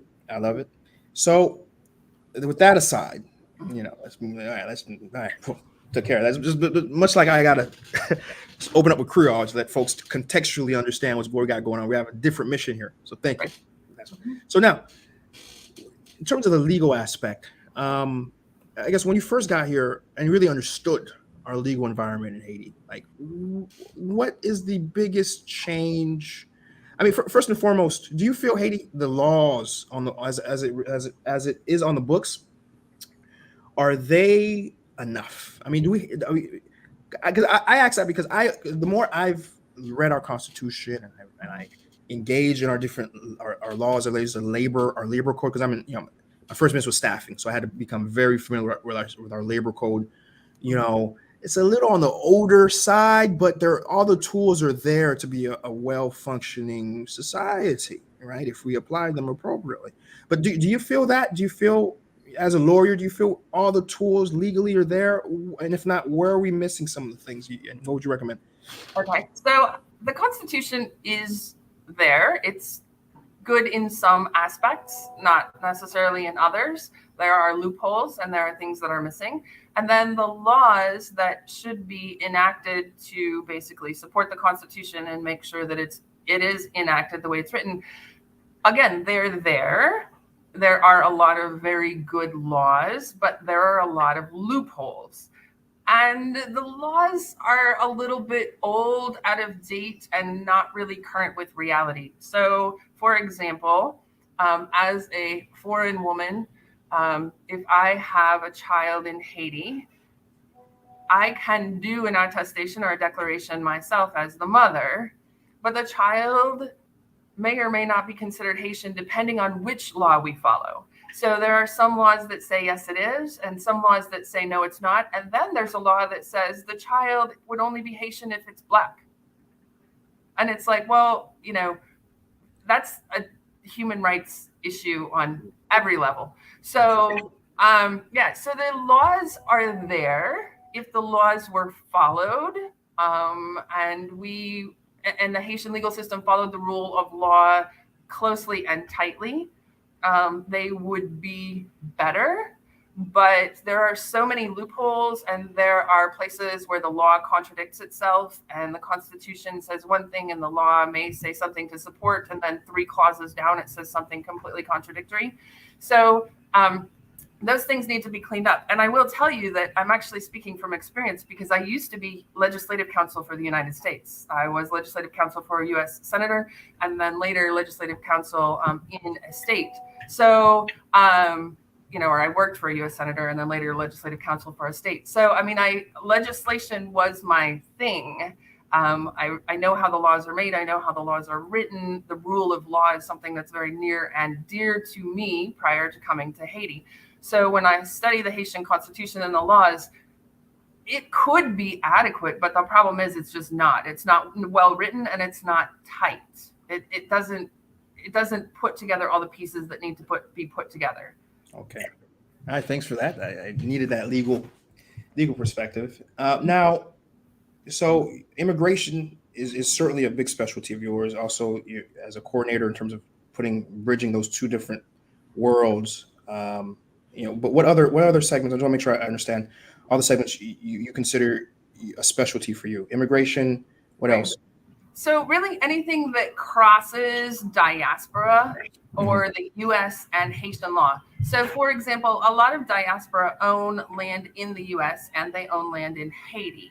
So if that person passes away, or if that person has children, or if that person has a spouse, there are different laws in each country that cover each situation. And the laws are not the same. And you can't apply the laws in Haiti to the United States, and you can't apply the laws in the United States to Haiti. So there are really 2 parallel processes that have to occur at the same time, especially in the event of marriage, premarital agreements, divorce, estate planning, all of those things that really are kind of overlooked because we're all so busy with life. So that's where I try to come in and really work with people and say, okay, you own land in the United States, you own land in Haiti. So as far as succession planning and your children, how do you want that to be divided? Because it's going to be different. And if you allow the laws of the United States to divide your estate and the laws of Haiti to divide your estate when you pass away, they're going to be very different, and things are going to be divided very differently. So it's better to set up a plan to begin with. Also, like a lot of premarital agreements, like I mentioned, divorces, child custody that crosses the international boundaries. And then, businesses, NGOs. I have a lot of Haitian businesses in the U.S. coming to me for help because a lot of diaspora don't speak and write French anymore. And so I'm negotiating contracts in English. We're drafting them in English. We write them in English, negotiate them in English, and at the end of the contract, put a clause in there that says the contract is still valid in Haiti. It has to be litigated in Haiti, but it was drafted in English, and the English version rules. But then we still have to translate it to French, because if we have to go to court, we have to rely on the French translation. But even the French translation refers to the English translation as being the translation that controls. Because we all know that between English and French, there is a difference, and one thing can mean one thing in English, and it means something completely different in French. I love it. Thanks for that. And I've trust me, I've worked in an organization where that came into play, where the stakeholders are American, they sign their contracts in America in English for what they understand, but we had to, the legal version was the French one. And there had to be language in there to reference, hey, this is what the people involved understood is the English version, and that's what needs to be ultimately referred. So this wasn't a question I planned to ask, but since you brought it up, I think a lot of people may relate to this. So this is a great question. So I hope recently married, 2 years in now, right? And I need to know, and especially now that I closed the deal on some land just last month. Closed the deal, everything's paid off, and we're in the notary process now. So I'm gonna have paperwork. So I Right. don't think it really mattered before, but now that I'm a legit landowner in Haiti, I'm getting bien, as they say. I have a heritage now. If something happens, I need to make sure my kids and my family is able to, get it. So we married in the U.S. So do I need to remarry her in Haiti, or do I just show her my marriage certificate of America? How does that? I think a lot of folks may be in that boat. How does that work in short? Like, So there is a way to legalize paperwork both in the United States and in Haiti so that the other government recognizes it. So your paperwork has to be legalized. So if you got married in the United States, then you have to legalize your paper in the United States. It's called an apostille, and then have it recognized in Haiti. Now, that being said, Haiti's laws are much more open to understand or to look at marriage than the U.S. laws are. So for the U.S., if you're a U.S. citizen, you get married in Haiti, you have to either legalize the handwritten acte de mariage or acte civil, or you have to have an extract, and it has to be registered at the U.S. embassy so that it's recognized by the U.S. government. The U.S. will still recognize your marriage because of full faith and credit. It's a clause in our Constitution in the United States. But for your spouse to get all of the benefits, especially Social Security, were you to pass, if you were married in Haiti, you want to make sure that everything is legalized so that your spouse recognizes the full benefits in the U.S. So on the Haitian side, it's very similar. You have to get an apostille from the United States government, and there's a whole process. You can Google it, and it's different based on your state. Haiti is not part of the Hague Convention for legalizing documents, and it won't make sense to you, but Haiti is part of the Hague Convention, which is a convention that happened with the UN years ago for things like adoption, but not for things like legalization of documents. So there's a whole different process for that. And then those documents have to take certain steps through the Haitian embassy and then into Haiti to be recognized. Okay. And when you purchase land, especially in Haiti, the date of your purchase and the date of your marriage are very important, because in Haiti, even if your spouse is not on your land and not on your title, if you're married when you purchase it, it's considered property of the marriage. It's communal property, as we would say in the United States. In the US, it's completely different. In the US, you can purchase land as an individual, and your spouse is not a part of that purchase, except in some states where they are, and there's other legal qualifications. So yeah, I mean, it gets pretty messy, and that's why people really need to understand that the rules of Haiti don't apply to the US and the rules of the US don't apply to Haiti. And once you become diaspora and you're in one or the other, or you're in both, you need to understand that you have to coordinate all of those laws together. Okay. And so it sounds like certainly I'm going to have to grab my wedding certificate and then bring it to which department would you, a department? It's it usually goes to the Department of State in the U.S. government, but different states have different requirements. So I'm going the other direction from America to Haiti. Correct. So which minister, I guess, would kind of be? Then it would go to the Department of State in the U.S. In U.S. first. Okay. And then it goes to the Haitian consulate in the U.S. and then they bring it over. Then it comes over. Okay. Okay. But you have to check the process in your state, because some states require it to go to the State Department of State first, then the Federal Department of State, and then over. And so it's state dependent, plus you have the federal process. Then it goes to the consulate, then it comes to Haiti. Wouldn't it be easier just to remarry her? just do an acte de mariage. You can do that too. I'll come to the celebration. Let's have a party. Right. I think hey, baby, if you're watching this, we're going to get remarried in Haiti. Okay, there we go. Let's do it. Good stuff. Thanks for answering that, Tammy. Appreciate it. So the other question I have, which is really interesting, I know a lot of folks are asking, immigration. That's a big one. And then after this question, I want to jump into the chat. I see a lot of folks are asking some interesting questions. So probably the first thing, I know folks are, especially in the diaspora, a lot of folks are in Haiti, and their cousins, their family, their friends, at some point it's going to come up and say, oh, listen, we really want to, go to America, for obvious reasons. Here's a common one. In fact, I have family, and quite frankly, especially when at most difficult times in Haiti, pays law can all these different things. You know, they want. I mean, they may not want to leave Haiti, but they want their kids to leave Haiti. You know, they want their kids to be able to go to school. I mean, because especially when you were paid lock, we lost so many days of school. So far, because it was so messed up in Haiti. Is a lot of these folks, they're paying unless they go to lycée, but you know, no one wants to send their kids to lycée, which lycée is public school. Everyone does what they penny pinch to take them to some private school. And guess what? If there's pay lock and something's happening, you know, in the country that doesn't allow their kids to go to school, guess what? They don't get refunded. They don't get their money back, right? And so on top of that, you know, that frustration and just the fundamental fact is, you know, you're as a parent, you care about the well-being of your kid, and your kid missing school is not to their well-being. You know, that's what I usually get from friends and family. Chris, what do you know? How can I get my child in America for school? You know, that's what matters. I could live in. You know, this is the boat I'm tied to. I'll go down with the ship, but my kids shouldn't suffer. I want to get my kids. How can I do? So, if you don't mind, Tammy, what is the best process for someone in that situation that wants their kid to go to America for school? You know, their 10-year-old or something. You know? Mm-hmm. So technically, on a B visitor visa, a child is not allowed to go to school. And I know that there have been some young people that have come back from the United States recently and had their B visitor visa revoked because it was determined they were attending public school.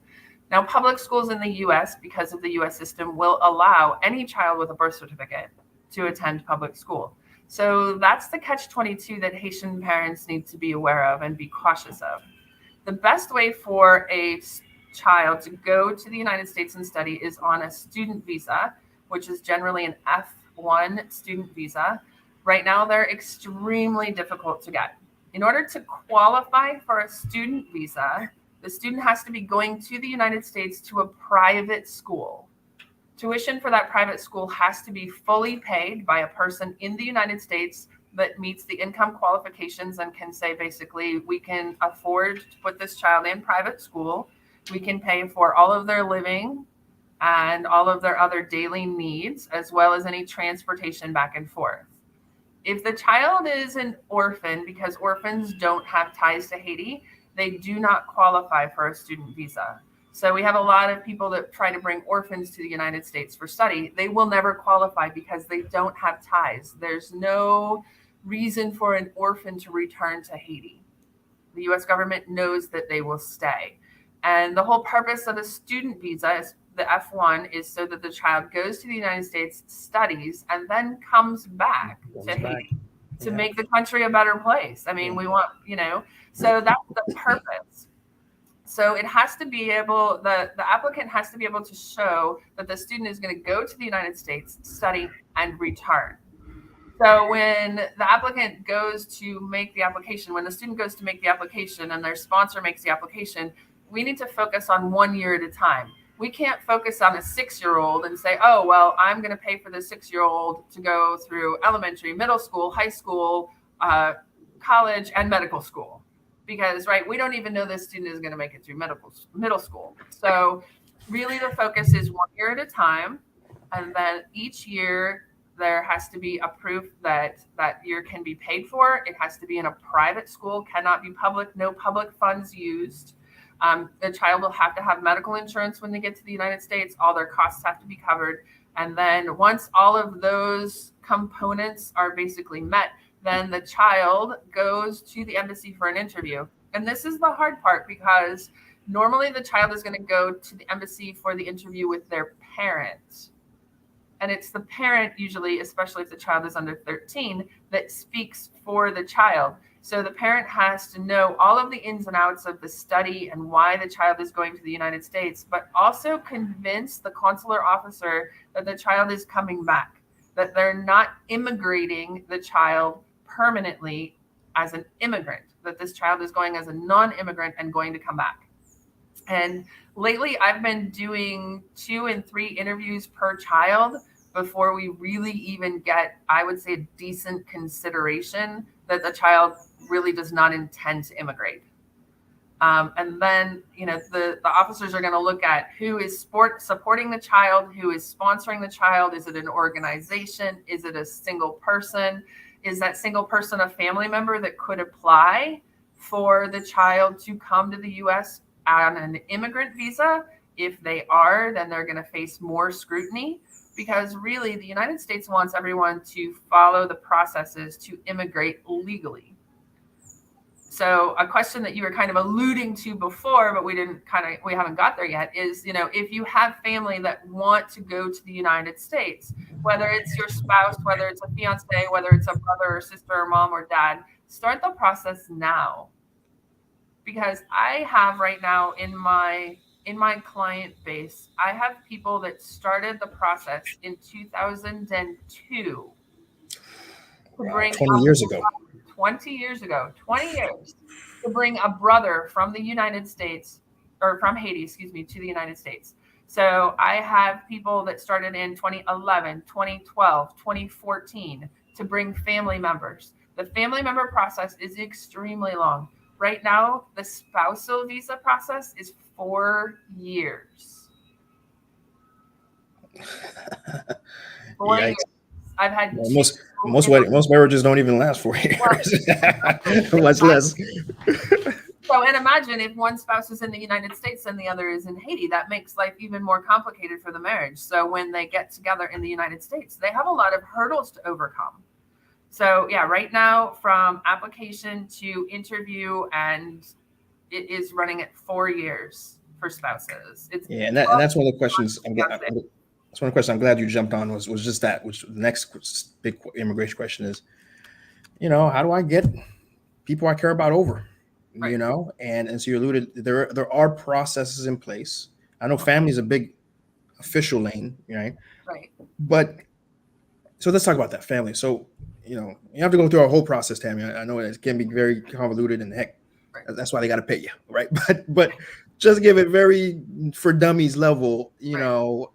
Let's say I do have a brother, or I mean, do cousins even, like, how far of a cousin? No, cousins, no. Okay. No, immediate family only. So of course we can start with the fiancés, right? Mm-hmm. A fiancé is actually a non-immigrant visa that then switches to an immigrant visa. Fiancés right now are running 12 to 18 months from application to interview, and sometimes more, because if the person needs a sponsor or additional, financial help in the back on the U.S. side, sometimes more.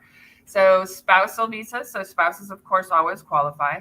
Parents, children, brothers, and sisters. And children that are over 21 fall into a different category than children that are under 21. And so children over 21 take longer.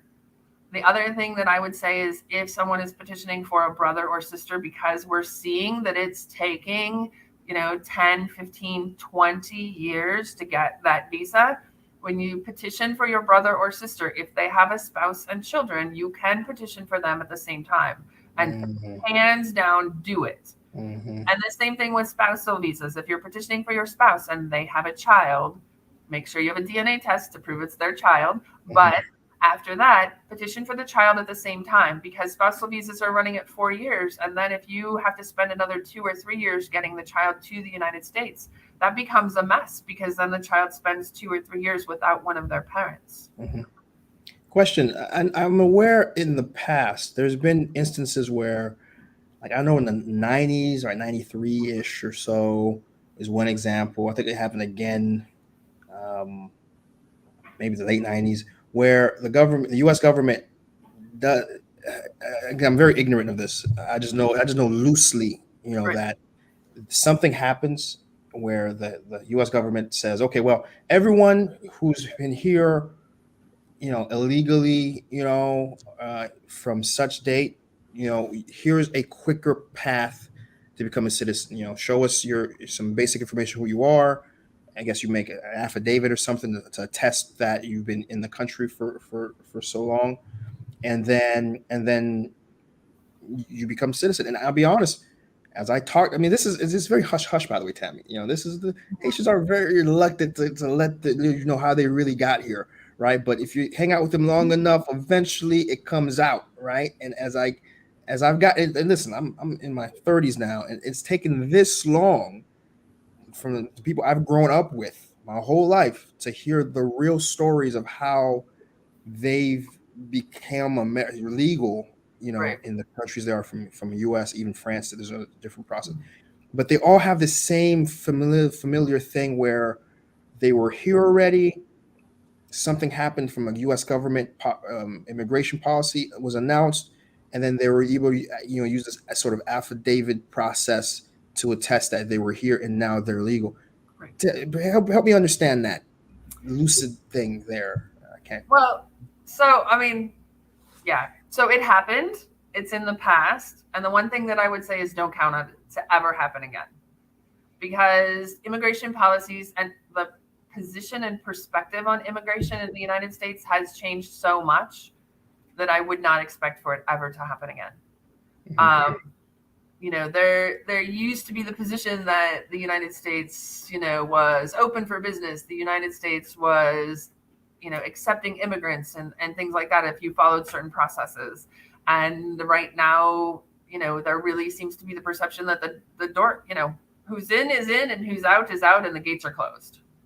And so, yes, there were processes, there were different opportunities, different pieces of legislation that passed that allowed people to get their residency and a path to citizenship. Now, we know that Biden has asked Congress to create a path to citizenship specifically for DACA and for others.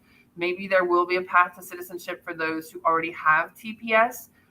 But given the composition of the legislature, and given the political climate right now and the feel around immigration, I would say don't ever count on that. Okay. And the other thing that should be remembered is that in the United States, when legislation is enacted, very rarely is it enacted retroactively. It doesn't reach back. It's from today forward, right? And TPS is a perfect example, the one that just closed on June 30th. If you were here on June 30th or before, you can file for TPS, right? It's not retroactive. It is, as of today, this is what happens. And that's most legislation in the United States. It's not enacted retroactively. So that's why I tell people, if you are planning to make a petition for immigration, if you are planning to do something legally, remember that once it's enacted, it's as of that date, period. And it's a hard and fast date. So if you're going to do something, then take action. Okay. Right. So that way you're included. You're in the club. You're in the group. Right. Yeah. So those are the two big immigration questions I had. So thank you for answering them. It's I'll be honest. I've said this before on the channel, and I'll say it again. Because I'm unashamed. I given the situation I'm in, and ultimately how I've decided to use this privilege. And so what I've said in the past is my parents, my mom, my dad, love them to death.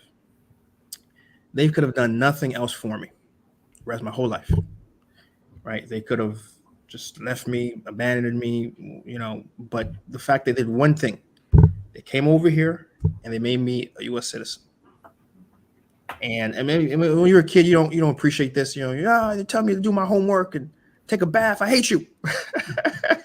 Such a burden.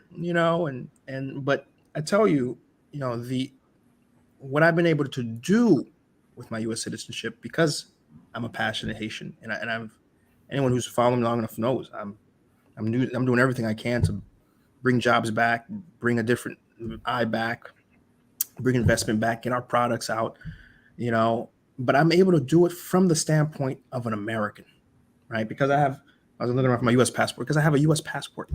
The things I'm able to do, it's really exclusive because of that U.S. passport. And though I am a dual citizen, I did go and get all my paperwork, and and listen, I was born in Haiti too. It makes the dual citizen process a lot easier. Let me tell you, I have a Haitian passport, so I have everything. But my parents could have done nothing else, but because they privileged me with being a U.S. citizen, and so that's why when I'm in Haiti, and quite frankly, almost everyone wants to leave. Like Haitian native, they don't want to leave. And I don't ever argue with them. I don't try to convince them to stay. The reason is, the difficulties of Haiti as it stands right now. But what I always tell them is leave, but come back. Try to come back. You go get established, become wildly successful, right? But try to come back, right? To see what you can do, because it's that coming back that potentially has a chance to invest in, and to get Haiti changed. So, but that's why what you're doing is important, because at the end of the day, until we do have a government that has put people first, and what the people need first, we're in a situation where we're ultimately. I mean, listen, it breaks my heart. I just read an article the other day. The Cuban government intersected 295 Haitian migrants in a boat, right? And that breaks my heart. If I was a leader, role, prime minister role, I would take that personal. If I have my citizens so dissatisfied with the way the country's been run, they're willing to risk their lives on a rickety dickety boat, to cross the massive ocean to leave. I would take that personal, right? I remember, and I'll jump in the comments real quick, when what's his name, Moise Jean Charles got ruffled up by the U.S. immigration. I know you follow that story real closely, right? I'm probably going to ask you about that. Give me 1 second. Let me make my point. I'll ask you about that. No politics. No politics. No politics. No, it's not just a procedural process in terms of CBP, the Customs Border Patrol, and so we got ruffled up, and then they treat him the way they did. They stripped away his visa. Apparently, came back, and he's at the airport making this proclamations. How dare they? They're asking me this, and outraged of how his treatment was. Where were you when the Haitians at Texas were being mishandled? I didn't see any Haitian politician make a press conference of the tens of thousands of Haitians on the border and how they were being mistreated. I didn't see one Haitian politician, not one, make a statement, make a press conference decrying that. But when you get personally mishandled, now it's outcry. Now it's the patriotism. Now it's the Haitian, we Haitians need to be treated with respect. Oh, so that's how it works. Oh, when you're personally affected.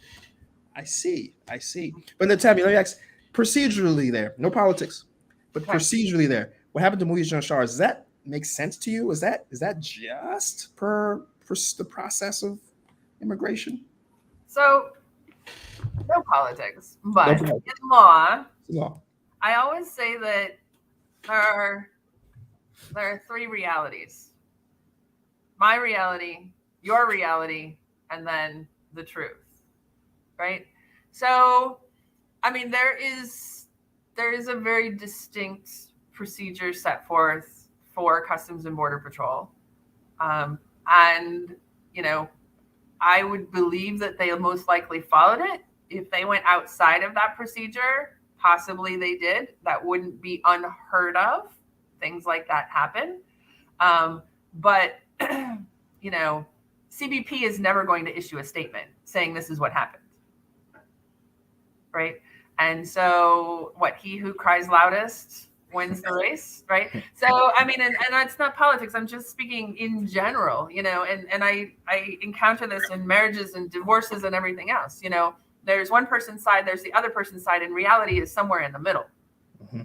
And so, we'll never know what really happened. But I do completely agree with you that it was interesting that there wasn't an outcry, or more of an outcry. Or there isn't an outcry when they find boats on the shore in Florida that have completely been pummeled by, the elements. And there wasn't a huge outcry. I mean, there was, but there wasn't. There wasn't a lot of statements. There wasn't a public outcry, a public political outcry from Haiti. What's worse, actually, the Haitian government has, for a long time, had the opposite policy. I remember René Préval, I know you know this statement, René Préval, nage pour sauter, right? His personal, if you don't like his policy and how he's doing things, swim to get out. So actually, unfortunately, the policy of Haitian governments have typically been, hey, immigrate, get out of here. We don't need you. That's a sad thing, So I know time's a ticking, so I want to grab maybe 1-2 questions in here that make sense from the chat. And see, well, this is a generic, easy, low-hitting question we can just bring up. Can they put amendments in the Haitian Constitution? Of course. Easy question. Yeah, they can. They do all the time. Most recent was in 2011.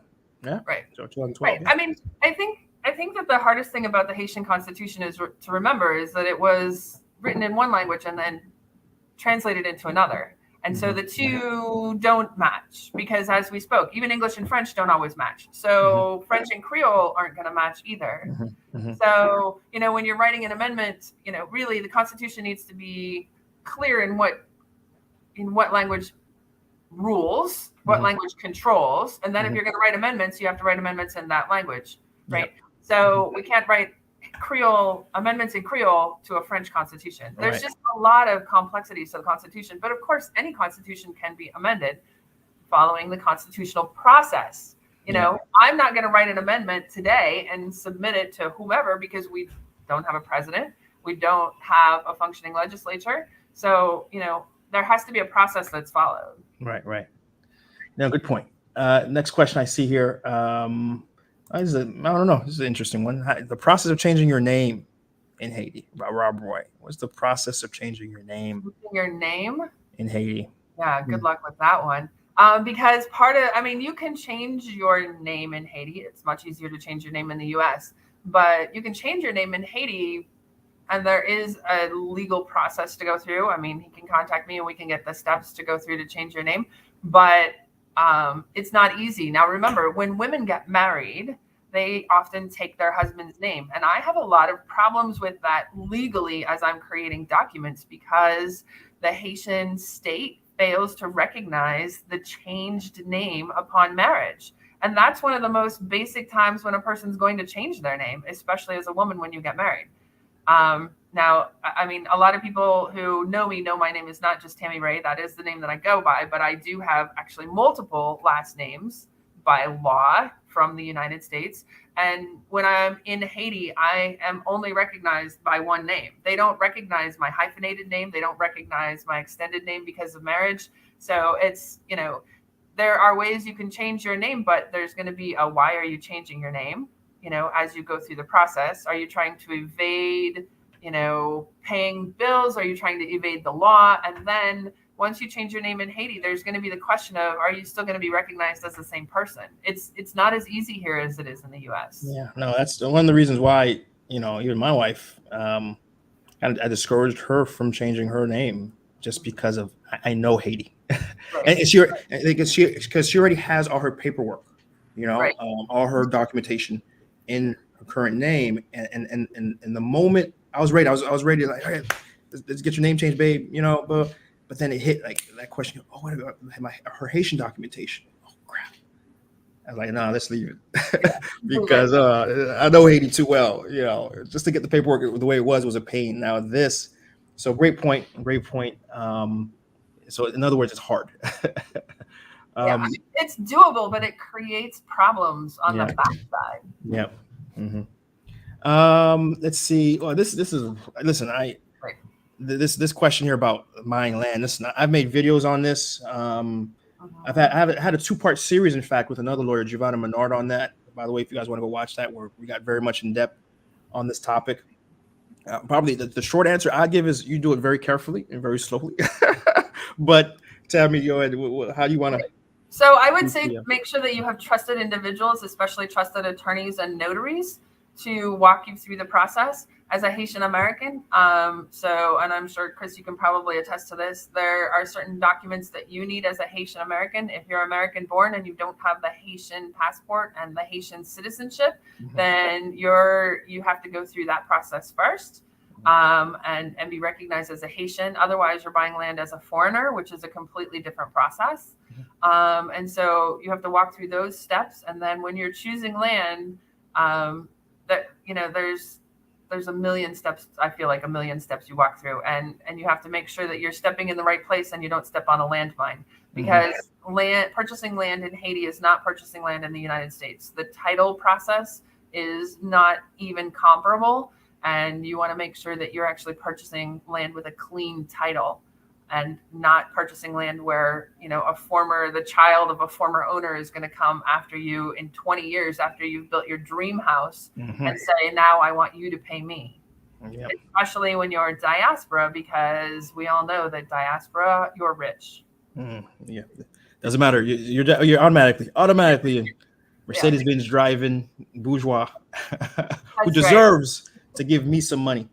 That's Yeah, we're living the American Housewives of Beverly Hills right, life. right. Folks don't know the struggle. They don't know the struggle. Believe us. So another question. This is not a legal one, but this is an interesting question. Personal question. I think. What's the biggest challenge you face on Haiti? What keeps you motivated? So really the biggest challenge I face being in Haiti is that I am white, because there is the perception that I have money. And no matter how legally or correctly I try to do things, because I really try to do everything very legally, I always have people on the backside asking me for a ticado. Little gift, So a little gift. Ticado, madam, ticado. Or they'll want to help me, but they'll want something in return. And, studying law in the United States and being licensed in the various jurisdictions, I have to be very cautious, because nothing that I do in Haiti is worth risking my law license in the United States. But what keeps me motivated? The successes, the little successes. So 2 weeks ago, I was able to get a medical visa that had been in process for months for a young man that has cancer, and his only option for survival is to go to the United States for treatment.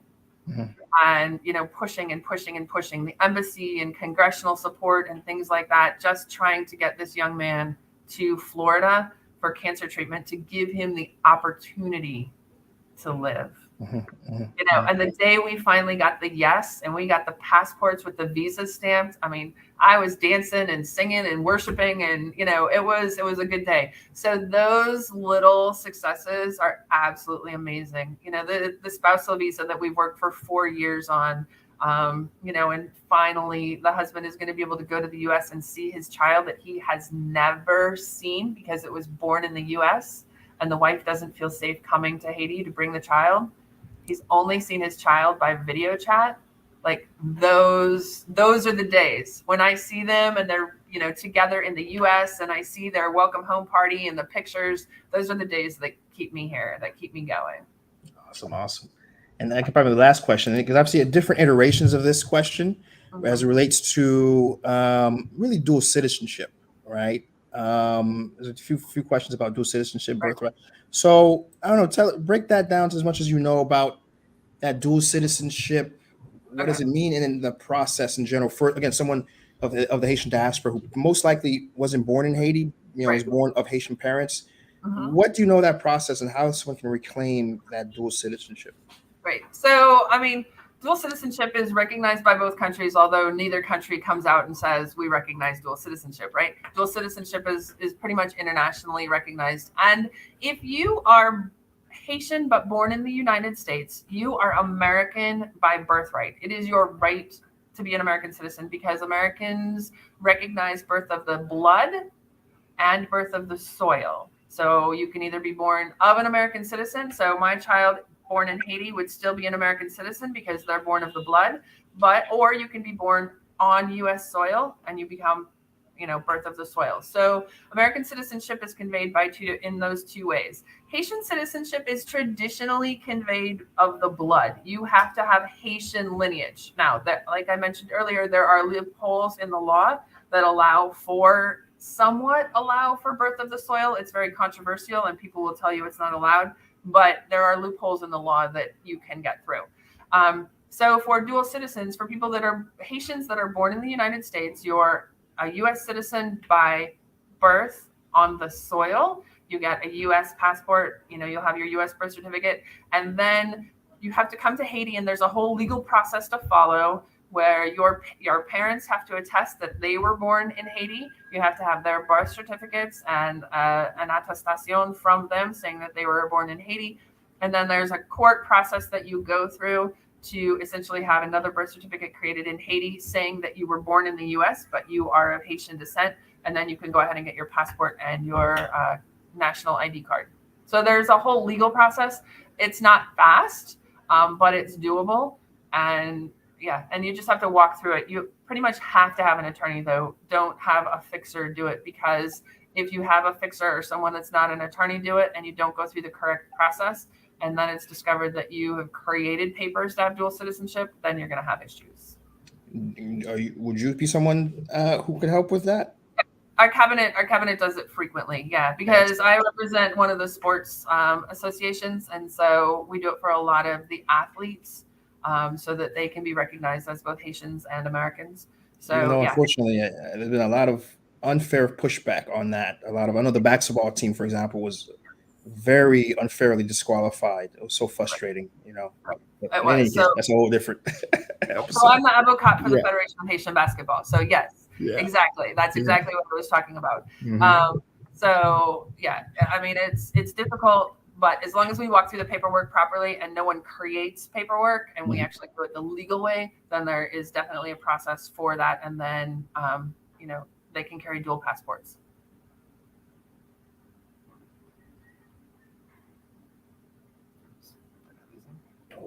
Okay, okay, there we go. My thing had got funny there. Okay, all right, good.